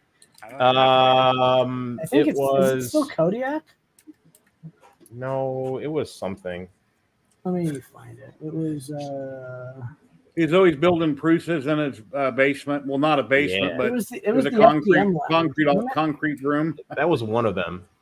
That was I think the it was just one under we my all- name, which Are you was sure it's not Chris? Yep, it is. It's Chris Wartalkie. yeah, it's just under my name. The old we need Llama on here. I'm surprised I'm not Llama. subscribed to you there. So yeah, last I'll time, drop the link in. so your YouTube's like my YouTube, where I have like years of no content, and at least I put some shorts, but you don't even have You still got the beard? Yeah, Tell I me haven't you done got any the beard. shorts. What was that? Tell me you still have the beard. Oh yeah. Good. Oh, yeah, I still have the beard. I don't wear the hat much anymore. I'm No? so used to just not having a cold head anymore. Well, It's pop off warmer your in this basement than I'm in. pop 'cause, off your emoji so we can see what you look like real quick if you're dressed. Don't have a camera. Yeah. The only camera I have is in that K1 right now. Yep. Oh wow. Put your face I in the haven't K1 seen- right now. Yeah, shove your face in the K1. That's it. That'll be It's kind of busy right now. Yeah. There's It'll the be warm. K1. Yeah. It's printing a Smack Benchy yourself in the face very with a fastly. freaking hot end. I've done that. Nice. with the new Can you do a Flowtech 30 hot end. as a 30-minute benchy or less? No, it's a 40-minute Benchy. Yeah. This thing doesn't do great at the full 20,000 K acceleration. It 15K is about the max it will do, and 300 millimeters per second is about. I mean, it'll print at 500. I've done it. It's just So it's really not like the Bamboo faster. the Bamboo doesn't print at 500 that well either. To be fair, Yeah. what filament are you running at 500 millimeters per second? I mean, it does fine. 300 is great too, and I think like the only printer I have that could actually pull that off would be the V0. But yeah, the Trident I have prints faster than the Bamboo with way better. It doesn't have the low speed VFA because that's the issue on the Bamboo and the K1. I don't know what it is about their motion system. It's horrible at below 200 millimeters per second. You just get extra VFA, and it's annoying. my Delta printers, the problem is seeing these new FL Suns 1,000 millimeters per second. Deltas could totally do that speed, but like yes, they can. what's like I don't push mine, but like the CVCC designs, I think that's the weakness is like the arm joints and the carriages. Yeah. And I'm wondering what changes the- I would have to make to my Delta printer to actually get that speed. To be fair, that's the same issue they're having with Bamboo and all these faster printers is the rods wear down so much faster, the belts get so much more stretch at the speed and acceleration, and you're constantly like in one hand, that's why I don't it's really better, like the speed game. But on the other hand, it's like there's more work that you don't know that you need to fix because like I've they're helped so turning many into people fix appliances. their printers, Yeah. and it's like you're just printing too fast too often. Well, and it they're sucks turning to say into that. the Bamboos and K1s are turning into appliances. But you can Dude, basically they're so take far like away from appliance because like when I think of appliance, I think toaster, microwave. Yes, If but it's the 3 closest minutes we on have microwave, to load and go. you but run it's it not at there. you want to tune your printer at a curve, right? You want to have the fastest you can go with the longest, reliability, right? So here's part reliability. Here's kind of how you got to look at it. If you go on Are you Reddit driving your and you car on go Facebook? to your toaster manufacturer, like you go to I don't know, Kenmore Toaster, are you going to see as many people who don't know how to load their toast? No. Like you're just going to see people who have broken toasters. If you go to Bamboo or Creality's or Prusa's Reddit page, you're going to see the majority of posts are people who are having very basic issues because they don't know how a 3D printer works. Right. So we know it's not an appliance. There's still people who are buying it. This is their first printer. Yeah. Oh, and they're like, what's this seam? They don't even know what a seam is. Yeah. So it's not an appliance. It hasn't gotten to the point because they're not helping the user become a better person at 3D printing. They just gave them a better tool. Yes. So it's like giving me, who's never been a carpenter, really good carpenter tools and going, making me a table. Like I got the tool. A little different from that. It's more like giving you a CNC. Yeah, well, it is exactly like giving you. I mean, they're all CNCs. Yes, that's what I mean. Exactly. No, right, but I mean, but what I'm saying is, it's more like giving you some sort of automated system to build stuff.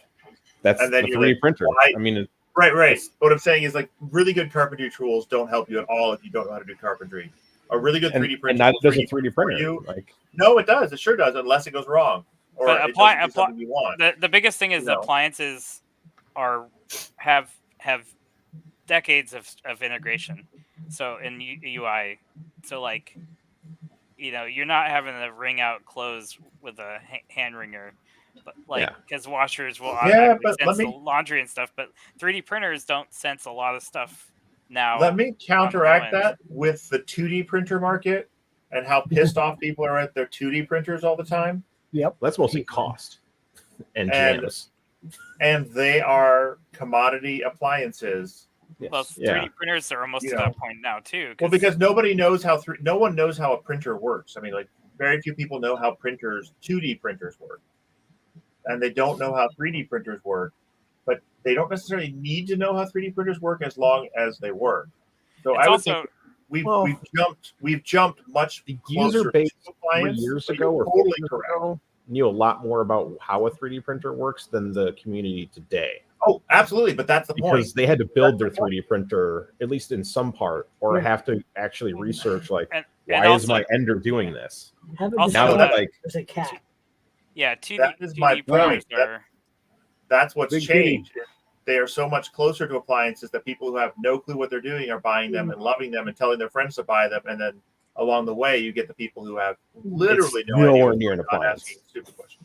Yeah. Hey, Steve. I mean, I'm seeing such basic, like, why does why do I have a seam? Like, why are people even asking that? If the printer is so much better, they shouldn't even be asking that question.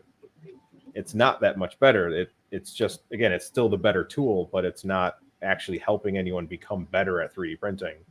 In the long run, it's like, it's actually interesting to me because I think the seam is one of those just oddities of 3D printing that people don't know until they 3D print it, and that's more like a non-familiarity with 3D printing than the machine is doing something wrong. But they think the machine is doing something wrong because it's like someone handing you a washing machine. You wash your clothes, and then all the clothes turn purple because you put a red sock in there. Yeah, I put a red sock in there, and everything turned reddish purple, and you're like. But then you should be able to figure that out. Like, oh, I put a red sock in there. Hey, Stephen Poole. I got a question, Steve. Your profile on Facebook. Are you driving in the picture? I was sitting in a van, yes, but I wasn't driving. Okay, and then in the small picture, it looks like you got your arms around your wife or girlfriend, right?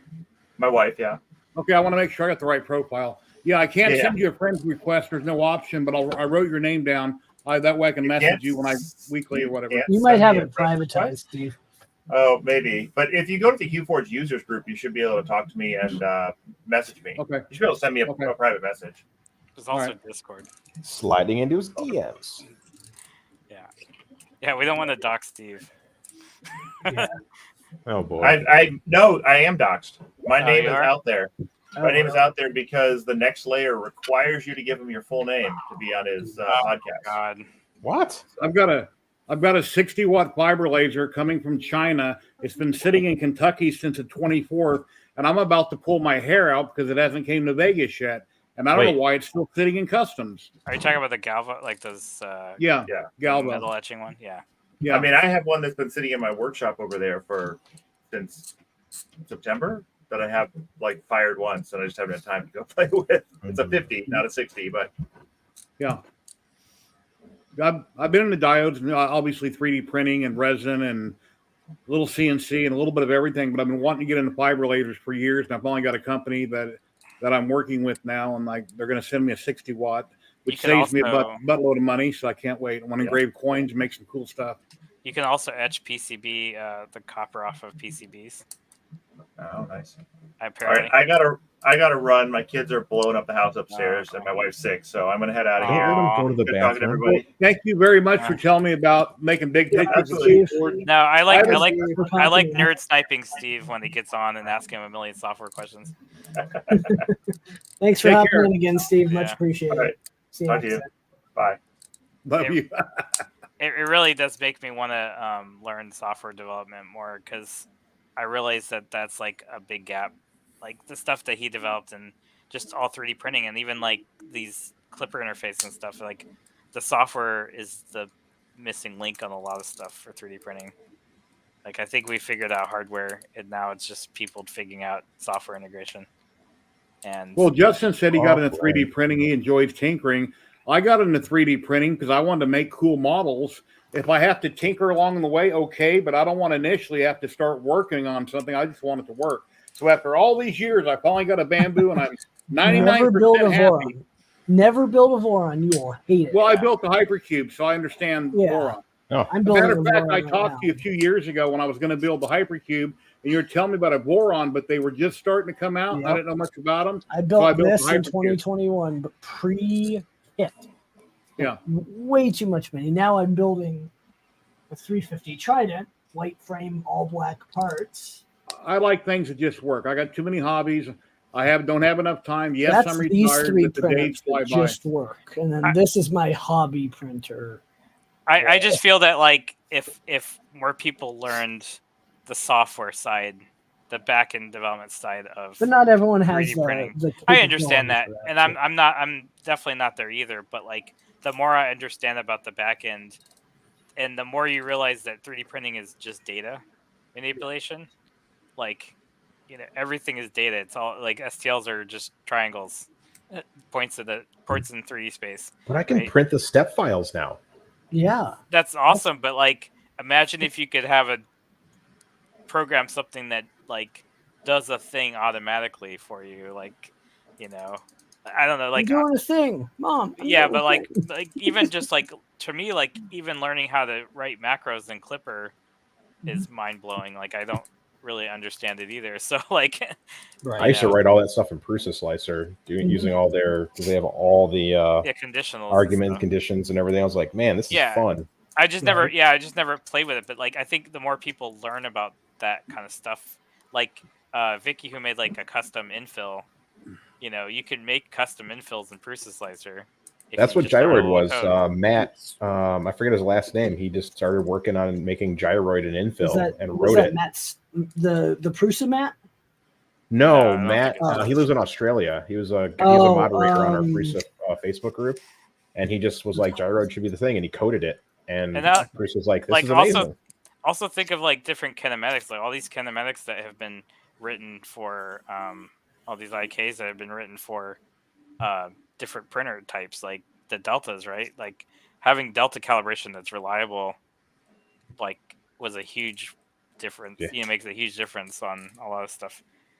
That's what got me in the Clipper, is just because I wanted a better way to run that Aris Delta, and I found that the Clipper has a really good Delta calibration, and so like that's just the big thing. Like, you go from Marlin, the early version of the Marlin, that you had to manually calibrate everything. But What's like, that, Justin? The build plate? colors. Yep, for the 350. I'm just seeing how it sits Wait, what 350? for my 350 Trident I'm building. That's not an LDO though. No, it's not. Oh, okay. It's a I bought- DFH had a deal like 3-4 weeks Oh, ago. that's where right. Yeah, I think you're talking about that. $1,000 and you get like pretty much everything for the 350 Trident and a 12 cart ERCF. So with their powder coated frame? I assume so. It's a white frame. It's gorgeous. Yeah, there's no white but they powder advertising for aluminum. Yeah, they powder I coat think those. DLL PDF did it. But they make all the panel kit and the I got plate and the... It didn't come with panels. It didn't come with a magnet. It came with everything else. Of course, I'm modifying. Did they give you the electronics and the head and the gears? Yes, they did. But I'm going to end up. So it's kind of it's basically like a partial kit. It's not like a full. It was a full kit. You could besides not having panels and a magnet, you could put it together with your printed parts and go. I'm doing. So one of the things I want to do that's not related to that, but I've joked about it. I think I was talking to the guy from DH. What is it called? Mm-hmm. DHCPL. DLL PDF. Yeah, and they're a sponsor of Rocky Mountain now as well. Yeah, LMNOP. I'm sure it stands for something, but right. I can't pronounce the name correctly. Neodymium, the magnets, you know? Yeah. I bought some large ones the other day. They're a little bigger than a quarter. And I've had small ones before, and I can pull them apart easy. At least they must have been counterfeit. Because these ones I got the other day for my laser, I had trouble separating them. And they had styrofoam or plastic in between each one. Oh, yeah. Some of them are really strong. And then when I put two of them together, it almost caught my thumb in the middle and snipped my thumb. I mean, these things are unbelievably strong. I was starting to start a dust collector boot that basically where you can magnetically remove the brush part. I did that on my CNC. I bought some small ones like you're holding, but they didn't have much force. But these big ones are crazy strong. They're 1,000 times stronger than the little ones. Yeah, these are 8mm. So, but if you put I think 6 or 8 of them, I don't know if that's gonna work. I used 4 in my CNC, and then I finally just went out and bought one off of Etsy that was clear. It looked a lot better, and they're much stronger than what I had made. It's either the Onefinity or one of the CNCs has, I think, it's a more clever design. It's basically a slot on both sides of the a mount with a slot, and you basically just slot. Yeah, the Onefinity has that. Yeah, the my Onefinity. Smart 4040 looks like a mini Onefinity, and I put my Makita on it. So I have an 80mm spindle, and most people just clamp it to that, but they have some kind of either magnet thing or something that just they have this ones that slot into side. So I don't know. It seems mechanical would be the way to go, but you also don't want it to if it pulls the brush. You don't want to just rip everything, destroy it. So, but you also don't want it falling off while you're routing. So, right. Yeah, I've heard they break easy. And then Thomas Lama. That's Tom Lama. Lama, he made one that just uses TPU and it just friction fits. So I'm actually considering that too, but I haven't printed TPU in years. So I printed one from him a long time ago, and then my dust collector, I got a 2 horsepower Harbor Freight. I used Tom Lama's Cyclone design, and I put that on a metal trash can, and then I took the dust collector apart, mounted it on the wall, and I put a semi-truck filter on. I'm not sure if you've seen my video, but I got a semi-truck filter. I got a really good deal on it. Instead of paying $280, I got it for $130. About yay big around, real tall, really big filter. Yeah, I looked that up because really the Harbor Freight shop vac is really powerful, but I don't need the big canister part. I just a shop vac you can't run for 8 or 10 hours on end; it'll burn it up. That's the problem with the shop vac. Maybe a commercial shop vac made for that, but most shop vacs you can't run them 14, 15 hours nonstop. You'll get too hot. You got to water cool that. Well, I don't know how long I'm going to be running it, but yeah, Well, the Harbor Freight, you can buy the. Are you talking about the 2 horsepower, like the centrifugal blowers that they have? It's got a big like impeller and it's got a bag on the top and a bag on the bottom. So I bought the Harbor Freight shop vac just to get started, but I don't know how long I'm going to be actually rerunning jobs yet. I was on a job site one time doing cleanup on one of the Hilton towers here in Vegas when I used to have a job, and they have these really expensive commercial plastic $700 vacuum cleaners. They look like garbage. And we were using them. Well, I brought in my brand new one I bought at Walmart that I loved. They didn't have a bag in it. It's like $135. It worked solid for 2 hours until it burned up. You know why? Because it wasn't designed to run 2 hours on end. Because you vacuum at home, you vacuum for 10 or 15 minutes and you shut it off. You don't constantly use it. But when this was ran constantly for a couple hours, it fried it because it wasn't designed for that. So now I understood why these other ones they had on the job site were like $700 or $800. They're designed to run for long periods of time. Yeah, I guess I'm going to have to figure that out, how many do this collection, because for now this is good. Well. Is that what you said, Chris? I said water cool it. Oh, no, Fed's tool, I think it is. They make commercial shop vacs. People on YouTube have videos running with their CNC, but I don't know if they run them. There's a lot of CNC jobs that might take you 8 or 10 hours to do the job. And you got to have your shop vac running, and a lot of things can't handle that. So, well, I'll be happy if my CNC lasts through a 12-hour job. Right. No, I think I'll get more fatigued than the CNC, the shop vac. So, I built an MP CNC that was 3 foot by 3 foot with conduit, and it wasn't real reliable. I mean, occasionally it screwed up or got off track. Yeah. And you work on something for 8 or 10 hours, and then it goes off wonky somewhere, and you're like, Oh yeah. So it's worse than a print failure because usually the material you're cutting is expensive. Well, guys, it is about time for me, unfortunately, to go to bed. Oh no, we're gonna lose you. Okay. Damn day job. I can leave the stream open. Mitch could probably. Did you boot him, Mitch? Yeah. Yeah, he's got power too. We both have power. Well, yeah, I got other stuff to do. It's 8:44 here in Vegas. Chris Work Hockey, if you ever around on Saturday, I move my streams at 10 a.m. from 1 p.m. to 10 a.m. every Saturday. So sometimes that works. Yeah, how did links. F1 go for you? Yeah, links.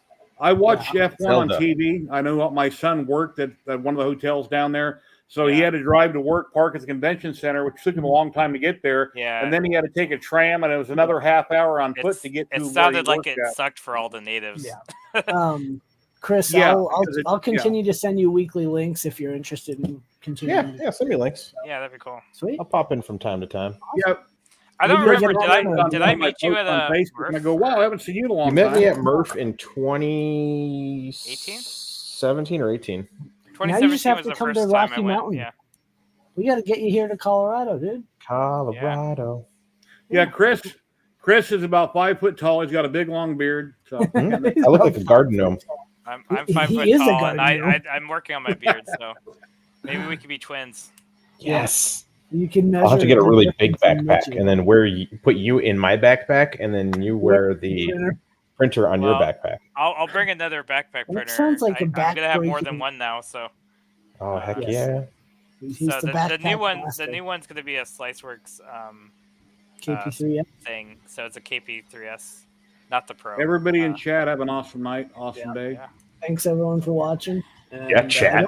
Yeah, don't have more chat. more than one person. So I'm gonna let Well, Chris you never know. do Somebody might want. What? I'm gonna do what? the out. If you're going to go to the place, make sure to bring condiments because you never know when you're going to need condiments for your burgers. Oh, that was good. So That it's was the guy in worth the it. gimp mask. Okay. Well, thanks for having me on. I wanted to talk like Steve. I wanted to hook up with him so I could maybe invite him to the stream and say hi to Chris. So Yeah. Ending now. Steve does should not start kick us charging out. for his time